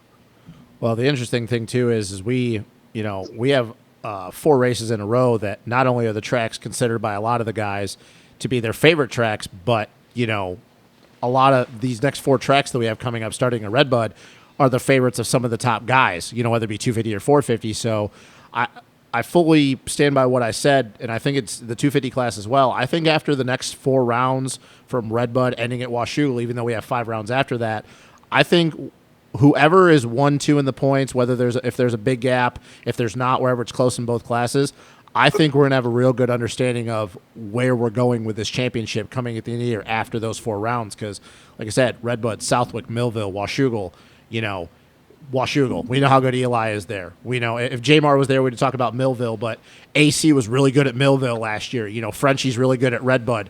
So is AC. So is Kenny. Jet, not so much because we don't have a good gauge because only last year. But, Hunter really likes RedBud. Even though he hasn't got a win there, he's had some really impressive rides there. Southwick, we know how, if we talk about the Florida boys with the sand, I think we're going to have a good understanding after those 4 rounds of where we're looking at with these championship points. And I don't know. The 250 class to me is a wash at this point because I think everybody would be like, oh, it's Jet. But, dude, like I said, with the way RJ rode in that first moto, if he could get that confidence going, I know he's far back in the points, but it makes it hard for when, even though you're not in it points-wise, when you're beating and taking a points away from Jet and Justin Cooper, it definitely it frustrates those guys. Are we going to see a Forkner sighting? Joe Schmoda, like I said, really good first moto. I think he would have been there in the second moto had we not issued with Jack Chambers. Garrett Marchbank showed up that second moto. Is Jalik going to keep going? I still think we don't have a lot of questions answered after 3 rounds. And I know a lot of people would say, well, oh, duh, it's 6 motos. But usually I feel like we have a good understanding after High Point, and I don't think we're there yet. I would totally agree, and you bring up a really good point. How volatile is that Kawasaki team? You got Joe Shimoda. That's pretty much, and this is my biased opinion, Joe Shimoda is paying to be on the team. All of a sudden now he's beating the guy that's getting paid the greatest amount of money, Forkner. Yep. How do you file that one? You know what I mean? I want to know what's wrong with Forkner. There's something wrong there. It's that chick. Well, you got a multitude of things. Not in shape, tired, fragile, fatigued.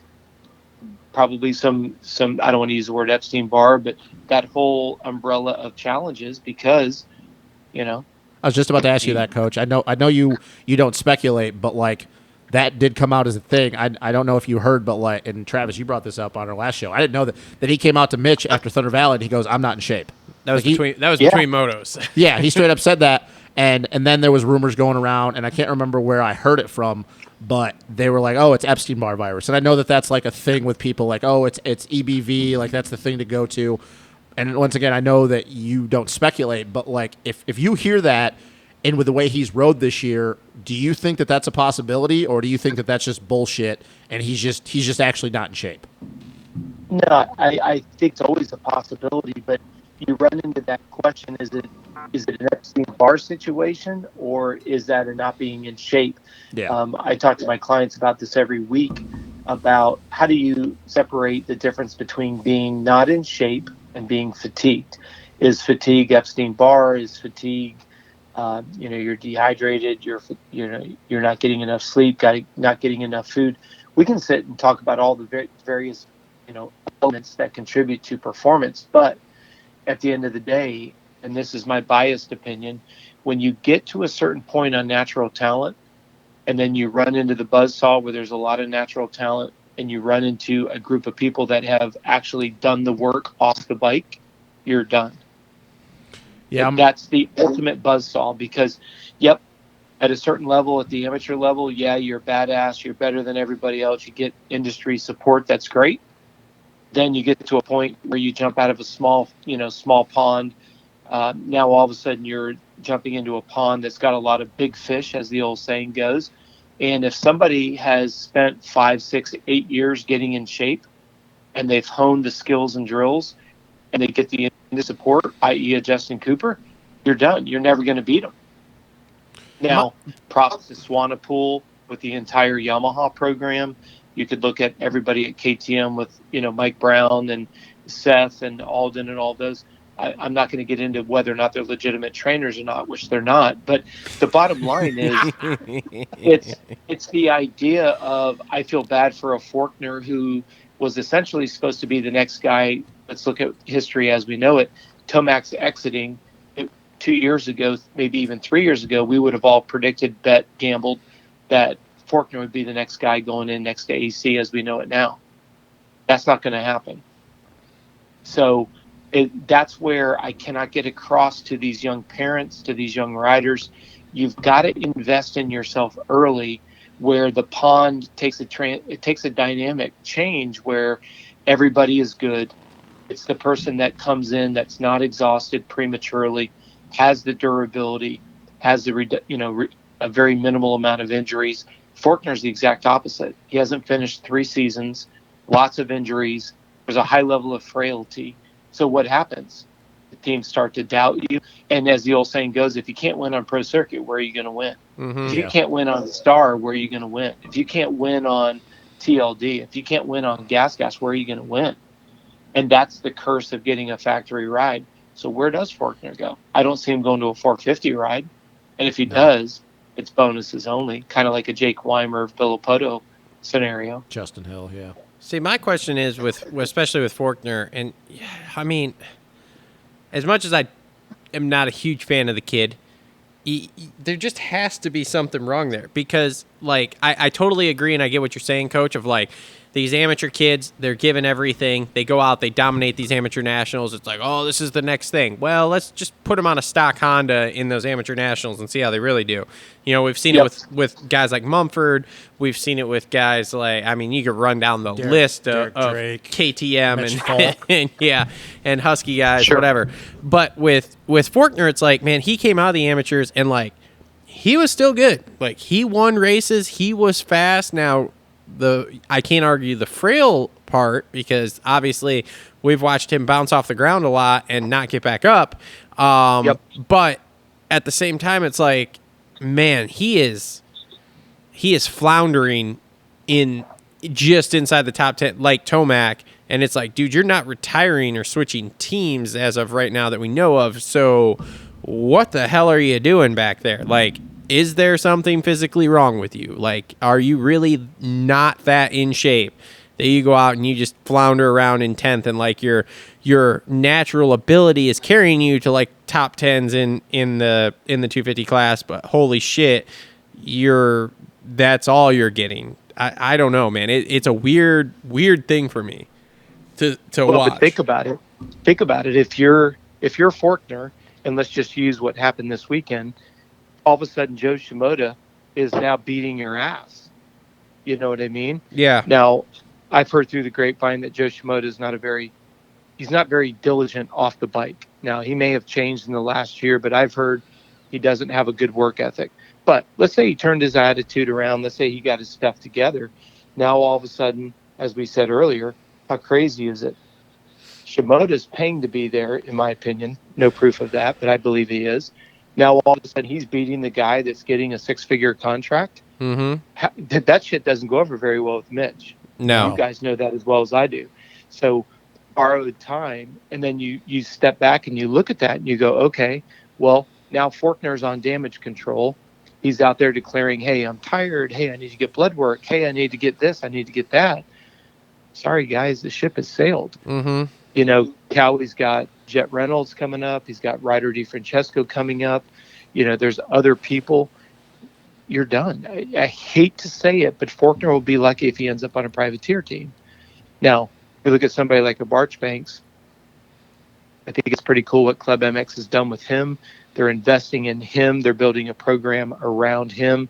Obviously, they got Filthy Phil in there. They've got that experience of Filthy Phil, 450 rider. Club MX is making an indelible mark. Maybe they start getting some help from Yamaha's satellite program. That could be cool. You know, GL mentioned on the show, hey, I wouldn't be surprised to see Marchbanks start getting some factory team offers again. I agree, but I don't see him going. Hopefully from Star. Yeah, I don't see it. I don't see him going. Oh, I don't either. I mean, why would you? Whatever they're doing over there is working, and like you just said, that like if they start getting more and more help from Yamaha, like they've proven that they have their shit together. Why would you break up a good thing? You know, I completely agree. As far as the Shimoda thing, though, I mean, the only thing I have to say is I just couldn't be more happier for that kid. Like that, it's absolutely, just absolutely because he's so humble, he's quiet, he's consistent. So that's the thing is even though when his speed sometimes isn't there, he's never worse than 8th place half the time. I mean, it's great. So yeah. But you know better than anybody, as long as he's the top green bike in the race, it doesn't matter if it's 5th, 8th, or 15th. It doesn't matter. He's top green bike, so when he rolls back under the awning, he doesn't have to explain to anybody because he's still top dog. Well, hopefully he gets a fat contract next year. Well, he's re-signed. He is? That's where I'm going. Oh, I don't know. I saw that picture that Myrtle posted, but he didn't elaborate on it, so I can only assume that he's got a contract for next year. That's awesome. I heard through Mitch or somebody that he's re-signed. That's awesome because he deserves it. I mean, if you want to look at anybody that deserves to get an actual ride and not pay for it, I mean, I'm doing air quotes, and like Coach said in his opinion, but I think we can all kind of, figure it out. He's got a ride there for next year. It's awesome. I love it. I mean, it's great. So what? Not to get into off-raising, silly season. So what does Cowie look like next year? So you've got Shimoda. Let's assume they signed him. Do they keep Jordan Smith? If they do, they're dumb. Handmaker? Do they keep Forkner? So the Smitty thing, I think that he is re-signed because I think he signed a 2-year contract. Okay, well, that was asinine. For Seth, I think just going. I understand the whole Epstein Barr thing and like that's never going to go away. But I think just going off his Supercross, what he did in Supercross, I think that my opinion, and maybe you can call it bias because I like Seth. I think that he did well enough in Supercross to get himself re-signed. McAdoo, I mean, he's McAdoo's got to go back. His thing though, the thing that scares me with McAdoo though is God, how many he's going to keep getting if he doesn't stop getting injured. It's kind of I know, like it's Jordan Smith though. Yeah, it's Jordan Smith all over again. Yeah, like how many times can you keep getting injured and almost winning titles? Yep, and then finally have to go. There's a pattern here. Yeah. So, and as far as Forkner, I mean, what I was going to say is it will not shock me that if we get to Millville and he still has not gotten a podium, it will not shock me if we just see a press release going, Austin Forkner out for the season due to health reasons. Like, I don't know why that wouldn't happen. I don't know either, yeah, because it's not going well. But I think it's interesting. If you look at that whole Cowie team, every single rider on there, with the exception of Shimoda, is going to be go with what you just said there. Supercross, Seth gets retained. You go to Supercross, Jordan Smith, we know he's fast but injury prone. So my point is, do we see Kawasaki essentially signing a bunch of riders to bonuses only for the first time in probably the history of the team? They should. Well, the crazy thing is, too, is you got to think, like Coach just said with Jet Reynolds, like Ryder D is still a little bit there, but Jet Reynolds is supposed to be going pro after Loretta's. So, like, what do you do with Jet? What do you do with that kid? Because, once again, like, they've been investing in him for a while now. And, like, are they going to have a 7-man team on Pro Circuit? Well, and that's why I don't want to get ahead of our phone call here, but that's where I think the silly season is going to be very interesting because, to your point, you can't throw Seth out. I mean, he got, what, he get 2 podiums this year? He won a race. Won a race, and then, I think it was 2 up. podiums after that, and was rarely ever I outside think the top 6. Yep. So, if you look at Supercross, you can't bet against the guy. If he gets his fatigue under control, that would be awesome for him and for the team both. You look at Jordan, again, you're back to, like you said, he may already be signed there. Joe Shimoda, we know he's coming back, and he's damn sure, worth every bit of the contract that he's on. Yep. Who's the 4th guy I'm missing there? McAdoo. There's 4. McAdoo. If he can continue to keep the cameras covered up and hide all of his problems, he'll get re-signed. But yeah, I mean, it's that team, when you look at it on paper, I mean, let's face it. If you were looking at that just on paper, would you ever bet that they wouldn't have wrapped up at least one championship with those 4 guys? No. I mean, I honestly, like when we were doing our Supercross prediction shows, and I looked at that and I go, well, you have at least one title there, a possible another title, and I mean, for sure, battling for outdoor title. I mean, my thing is we're talking about, okay, Jet Reynolds is coming in after Loretta's. Is that what we're? That's what we're okay. Which so, I think Chance Hymas should have his spot, but that's just me. That's for sure. But anyway, so outdoors, no big deal here for the rest of the year after Loretta's because obviously we've got everybody and their brother on that team's hurt.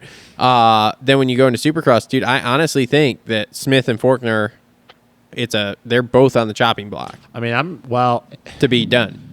But that's the thing, though. Like, and if Smith has a contract already for another year, then I think Forkner's gone. Well, then, like I said, though, what about McAdoo if he continues to crash his brains out? Yeah, well, yes, but it's what have you done for me lately? But he's in this sport. And first off, he gained 25,000 followers in a week by dying on live TV and then coming back to life as a zombie. But how long does that stay, though? Because once again, if you talk he was right in the title hunt all the way to the end. So, but how long do you go with that, though? Because at least through next year, which is all we're talking about at this point. Yeah, okay. But yeah, so if Smith has a contract that you're not going to break, and Forkner doesn't, and you're like guaranteed Jet for next year, then I think that Forkner's out. I mean, honestly, which is weird. If I was making the team, my team honestly would be 4 guys. It'd be Jet Reynolds. Well, I'd say Chance Hymas, but Jet Reynolds, Joe Shimoda, McAdoo, Seth Hamaker. That'd be my team. I'd tell everybody else to go. Go pound sand. I'm being serious. Let me ask you this: if Forkner's on like a privateer effort next year, you think he cool guys us when I DM him to come on the show? Forkner will. I mean, honestly, it'd be some cosmic shit if Forkner ended up on Club MX. Oh man, that'd be awesome. That'd be awesome. Well, that was going to be my question: is what privateer team would Forkner go to? I would think Club. I really would. I mean, that's got to be your best option because, and honestly, other than Barr, they're the only team that runs both series, right? I mean, Phoenix doesn't. But I think it's the only option. Yeah. I think it's the only option, whatever teams are out there. You've got Smart Tops is gone. You've got Cycle Rider, Cycle Trader, Cycle Rider. Yamaha. Yeah, whatever that is, that's gone away. And I don't mean to sound condescending at all. I just can't think of a satellite team that can either afford to bring him over, or I really think when you look at the musical chairs, where does he go? Money, opportunities, bikes, teams. I don't know where Forkner goes.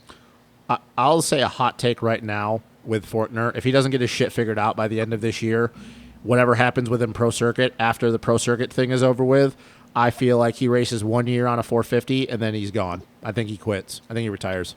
That's a hot take. 450 privateer. I would have to think so if he's not signed with a team. I mean, God, I can't even think of a team, a privateer, like a satellite team that would even. I mean, if Club gave him a ride, but I feel like we only have 2 more years of seeing Austin Forkner race professionally, and then he's gone. Yeah. It almost seems like his heart's not in it anymore, which I don't like saying that about guys because I would never speculate about how much guys actually care, but I just don't see the fire in him anymore. I just don't. And to be honest with you, outdoors, I think he's actually regressed. Like, I feel like his rookie year version of Austin Forkner is better than this Austin Forkner outdoors. Yeah, see, I totally agree, because you look at, let's say that Austin were to be in consideration to sit next to AC at Cowie. How do you put Forkner over, fill in the blank, a Savatgy, Jason Anderson. Jason Anderson, because we hear that that's where he's going, Yep. which makes sense. Yep. But if you start looking at the musical chairs, if Anderson goes to Cowie, you got Anderson and you've got AC. Honda's got Sexton and Roxon. Husqvarna, they've already re-signed Osborne.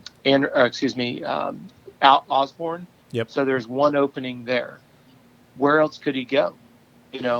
So when you start looking at, I don't know, when you look at the musical chairs, we know that Christian Craig is re-signed with Yamaha, so that one spot on Husky seems to be the one elusive who gets that spot. And look at how many guys could possibly come out of the 250 class. Would you put, and I know right now it's kind of maybe a jab in the gut, and I apologize, but would you put Austin Forkner in front of J-Mart for the Husky ride? I wouldn't. Wait. For the Husky ride, did we put Mookie on Husky already? Because I heard that's a done deal.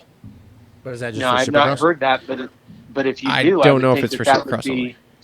well, that would be legit, but even still, I can't see them being, it's going to be Mookie and Anderson. I still think there'll be a three-man team like there's been this year with Dean Wilson, Zach, and Anderson. Yeah. Where's Dino going? I think he's gonna retire. Oh, he's retiring. He's even already come out. okay. Yeah. I heard that Dean's going to muck off Honda is where he's going. Ooh. That could be too. So if that's the case, where does Forkner go when you've got, and we talked about this in our last show together, when you look at all of these 250 guys that want to get that 450 money, Justin Cooper, Austin Forkner, over at Yamaha, J Mart, J Coop, Colt Nichols. Would you put Forkner in place of Colt Nichols? Now, No. He's really disappointing me in the outdoor series. I really thought we'd see more fire from him, but when you go back to Supercross, I mean, yes, he won the championship, but again, you put him in front of Forkner, I can't even imagine saying yes to that question. Yeah, and the other thing too is, and maybe I'm off on this, but I feel like Austin has a pretty good relationship with the guys at Monster Energy. Taking away the pro circuit thing, I feel like he has a pretty good. First off, him and Ash over at Dirt Shark, we know what Ash's affiliation with Monster is. He's good with that. I feel like he has a good relationship with them. So I almost feel like that's going to be another thing. Like, is he going to go somewhere that's only Monster Energy affiliated? Or, I don't know. The downfall that has happened with him is the craziest thing I've ever seen, because, when he went out, everybody was like, well, this is the next version of Adam Cincerello. And it's not even been close to that. No. Because, Adam would come back and win. Yeah. I don't mean to interrupt you there. It goes back to, we could start talking about silly season now. We could talk about what's not happening right now. But you look at all those guys that are coming out, and we talked about this on our last show, just from Yamaha alone, there's 4 guys that could move up to 250, up to 450, and they want it. Yep. Unfortunately, I think whether it's bad advice from the people around Forkner's camp, him not taking it seriously. I mean, a year ago, let's face it, the 250 field was not as deep as it is now. And it just seems like the 250 field has exponentially gotten better. Oh, yeah. As we were saying earlier, you got 20, 25 guys to the point that Caleb Russell couldn't even get in the top 20 with a factory bike, and he's a total badass on a motorcycle. And now Forkner is going to try to get a 450 spot from one of the Yamaha guys. I just don't see it happening. Yeah, like I said, I feel like that if he doesn't have his stuff figured out by Millville, I think we see a press release that Forkner is bowed out of the series. Yeah, I hate to be negative. I just don't see it happening. When you look at fitness, it's so incredibly difficult to be able, as we've said before, you're racing nearly back-to-back weekends. It's very difficult to build fitness during the year when you're racing back-to-back like this. Yep. Very, very difficult. And I hate to say this because obviously it's my platform, but when people don't take fitness seriously, and you look at the idea that you've got somebody who has continued to work extremely hard, and then you run into that, as we said earlier, kind of that small pond where everybody is good and everybody's on good equipment. The next differentiating factor is what? Fitness, flexibility, durability, etc. And unfortunately, you're going to be on the outside looking in. I hate to say it, but it's just the way that the industry goes between musical chairs, opportunities, and I hate it because these riders get a lot very early and they get complacent, especially with multi-year deals, and then they get smoked. Maybe he should start It's taking just part of the way steroids. our sport is. Maybe he should get on that Elton Baker program. Well, he can't afford the Alden Baker program anymore. That's a good point. He is broke. It's a Steroids. very, very, very expensive program, monthly for services and then all the ancillary that goes with it.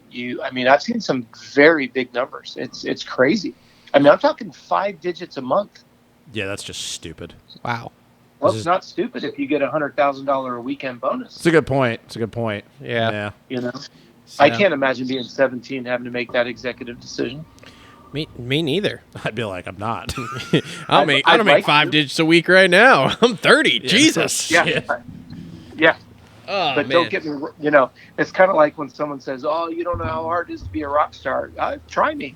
I'm all in. Give me a try. Dude, I'll give it a shot. I make millions of dollars every year. I don't give a damn. Hookers, blow, Hookers, women. blow, Fine. parties. Yeah. No big deal. You know what? I'll tell you what. It's like people say it's hard to be a millionaire. I'm like, you know what? Let me try it out for a year, and I'll tell you how I feel about it. Yeah, bro. Let me get the keys to your yacht, your $30 million mansion, and I'll try it out for a little bit, and I'll get back to I you. will cry myself to sleep in the front seat of my Ferrari. Yeah. It's totally Yes, fine. I may or may not. No one run likes around- me. Let me wipe my tears with my money. Oh my god. I may or may not fill up a pool full of $1 million I'll and just get sit back in it. to you with a report. I'll tell you what. I'll get back to you with a report whether I'm willing to take on year number 2 or if I'm going to go ahead and tap out. Just give me 1 year of that.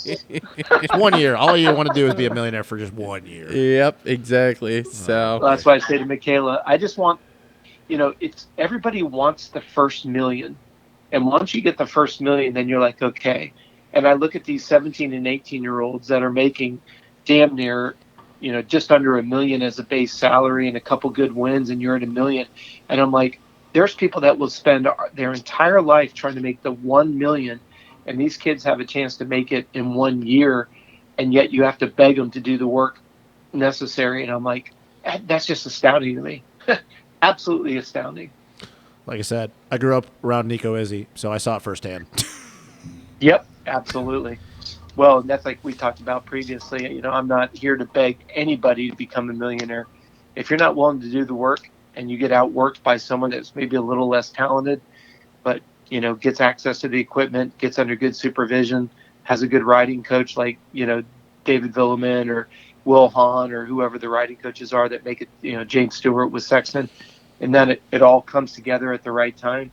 Wouldn't it suck that you're not in good enough shape to take that opportunity and really leverage it? Good riding coach, good team, good everything, but yet you're the one that screwed around for 2 years, and now you're trying to play catch up for somebody who kept their nose to the grindstone. So, and yes, that's my wheelhouse, but I've seen it probably 200, maybe 300 times in 35 years, and it's very disheartening because you see it over and over again. They were so close to making it officially, but they get a little bit of money, they're a little too cool for school, and they screw the pooch and don't ever get over the crunch, or over that pinnacle, rather. we don't have that problem over here. I have no talent, but I have no problem working. We got a work ethic. We work hard. You want me to go run 10 miles and then take a nap and then do a few 40-minute motos? I'm in. Look, no I used to get beat by Kyle Regal a lot. I know what it looks like. Yeah. So Well, like you say, when your only responsibility is get up, eat, train, take a nap, eat again, do your second workout, wake up, go get a massage, get good dinner, go to bed. I mean, not trying to insult anybody's intelligence, but, a $1.2 million contract, that's $100,000 a month. Yep. That's $25,000 a week. and you're telling me that it's a tough lifestyle to have to be on a plane every Thursday or Friday. It's a tough schedule to have to work out twice a day. Seriously? Dude, I wish my days I got a massage and could take a nap. I'd like to work out twice a day. That'd be awesome. Yeah, dude, what are you doing today? I'm getting a massage at 4. I'm taking a nap at 2:30. Maybe get some food at noon. Dude, sign me up. I'm in. I'll be on a plane every weekend. I don't give a damn. Yeah, exactly. So. Well, and to be on the side of it where you're helping them with nutrition, you're helping them with strength and endurance, you're helping them with the mental aspects, and they just simply get tired of hearing your voice, and they're making $500-600 grand a year, and I'm the first guy that gets fired. I'm just like, wow, that's fine. I mean, it doesn't hurt my feelings because I don't put all my eggs in one person. Never will, never have, not going to happen.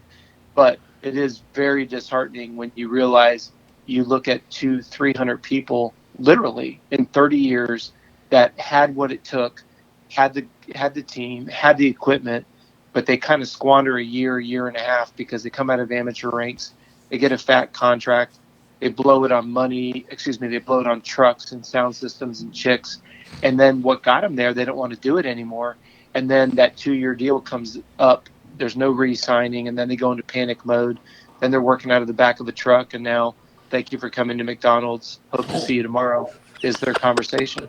That's awesome. You know? You see it happen way too often. So true. So awesome.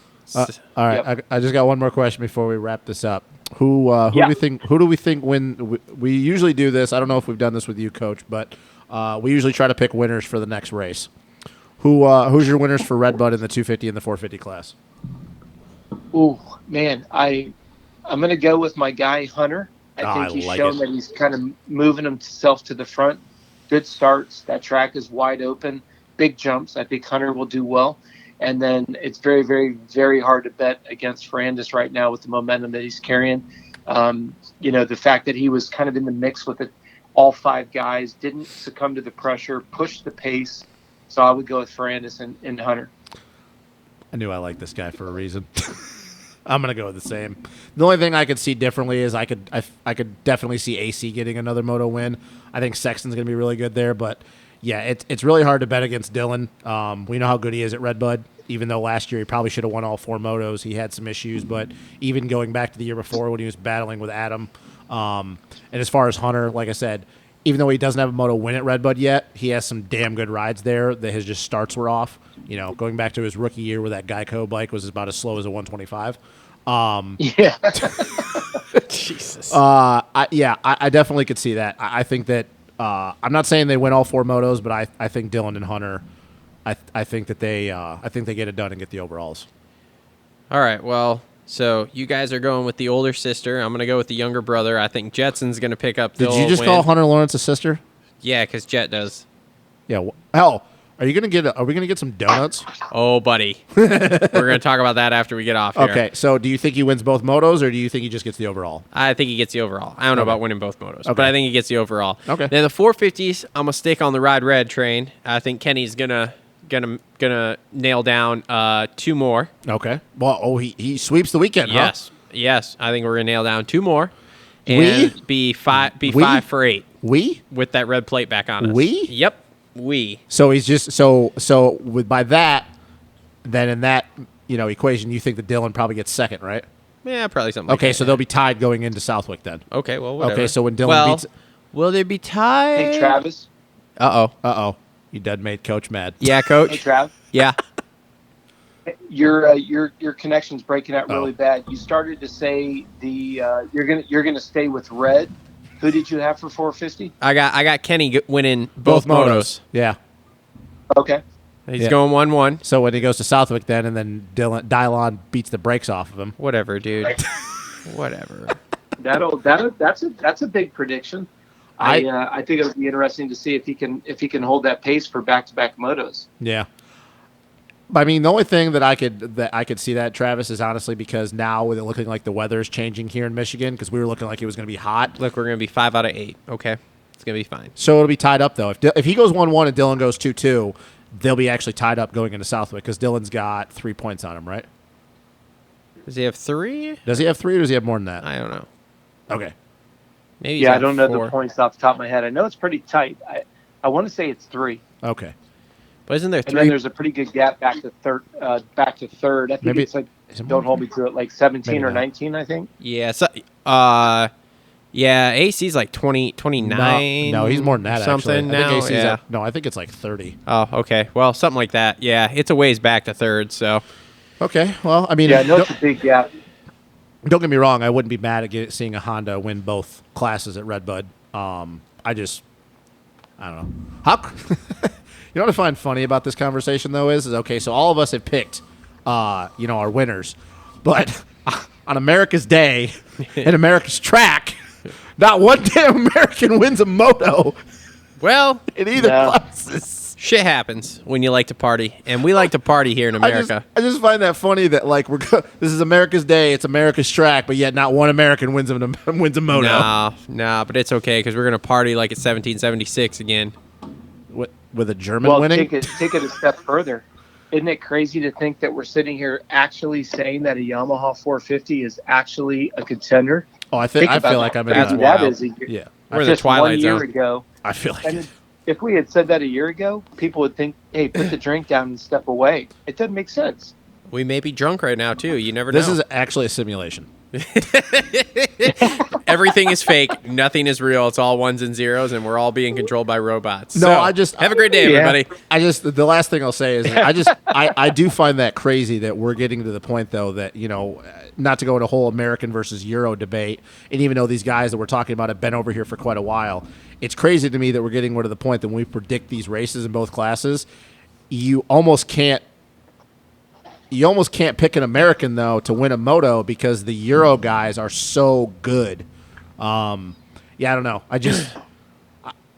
Now that we know that we're going to have a good crowd, I'm wondering how, even though they like Kenny, they like Jet, like if, Dylan wins both motos. Zero problems there. I hope not. Zero I hope not, because I hope we don't have a Marvin situation like we did a couple No, years ago. not at all.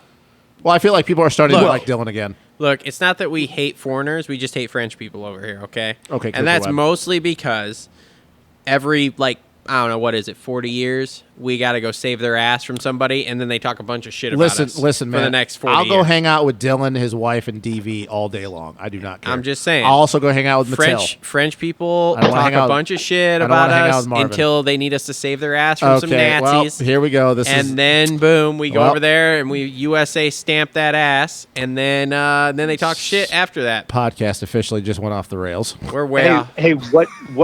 How crazy was it to hear Dylan getting cheers so loud that you could barely even hear him talk, where he was getting booed after taking out Christian Oh, yeah. Craig? I think that was awesome. I was Yeah. actually really surprised by that. I was too, and it almost. I told Michaela I wish that we had a drone there. Like, I hate to say this, but it almost seemed like there was somebody in front of the podium. Like, you know how you get somebody that's like wanting for TV and they give the signal, make some noise, make some noise, make Like some noise. Jerry Springer. It just seemed way over the top for all three podium contenders.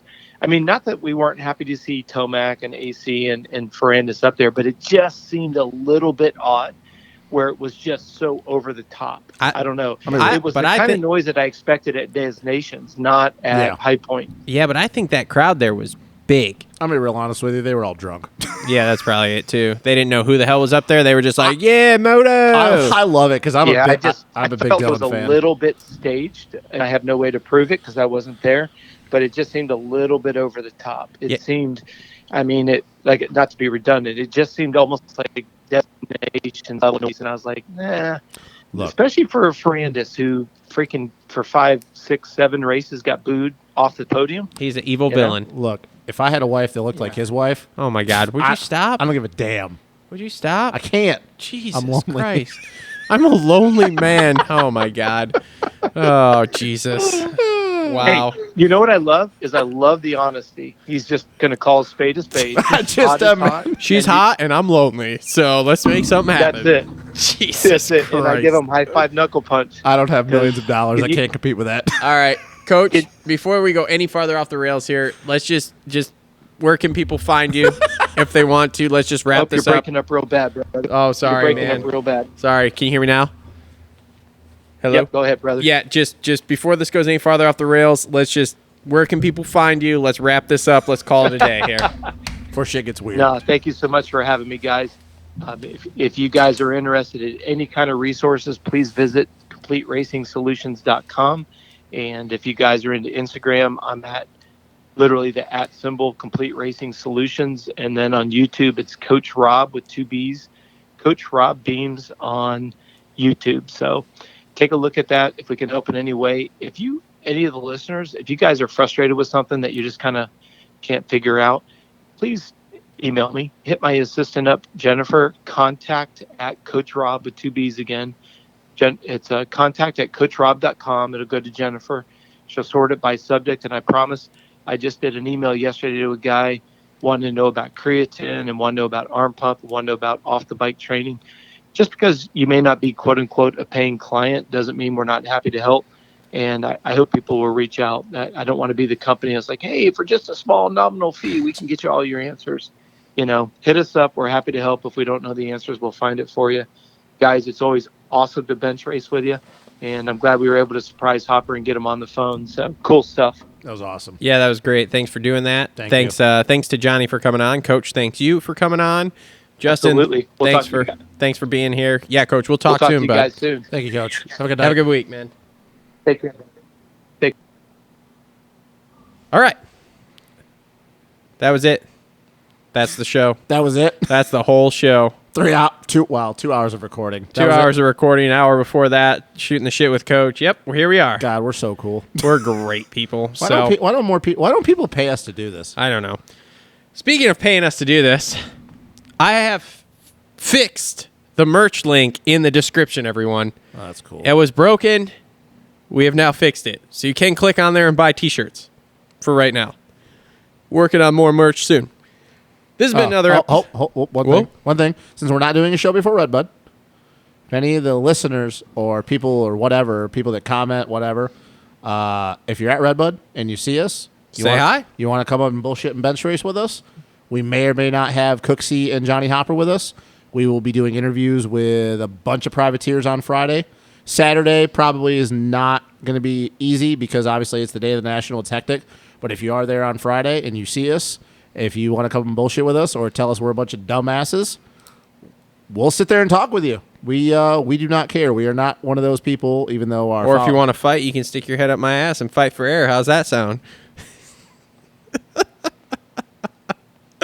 I'm kidding. If you see us on Friday or Saturday, come up and say hi, man. We're friendly people. We will bench race with you. We will talk to you. We're like Weege. We will talk to anyone. Yeah, just not, and we won't make you pay us. Yeah, no, not at all. If you want to pay us, though, we're not opposed to that either. We have a Patreon. Yeah. We have Amazon We links. have OnlyFans. We do not have OnlyFans. We are not selling toe picks yet. How do you know? Amazon, Patreon. What was the other thing? Merch. Also, look for Bobby Piazza. Bobby Piazza content coming soon. In the 450 class. Like, subscribe, comment. And just, does he have he has social, right? Who? Bobby. Does he have a social? Yeah. Is it just Bobby Piazza 637? I don't know. Honestly, I don't know. If go give that guy a following or a like or something, or follow him on social. He's a gnarly dude, just a privateer trying to make it, living in his a van.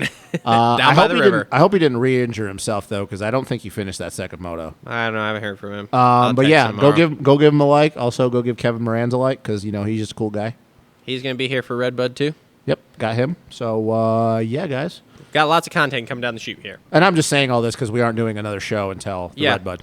So thanks for tuning in. Episode 172, thanks to our sponsors, BC.Pizza, TLR Coatings, Premier Custom Trailers, JT Cycle, the Dirt Bike Depot. Thanks to everyone at all those places for helping us out. It's really great. I hope you're still listening. Hi, Mom, because I know you're listening. Hi, Franklin. Mom watches the show now. Your mom watches the show? Well, she listens to it at work, yeah. Oh, does your chick still watch the show? Sometimes. It's only when Cole's on. Not as on, right? much. Not as much. Yeah, only when Cole's not on. She doesn't like all that. Monotone as fuck. Yeah.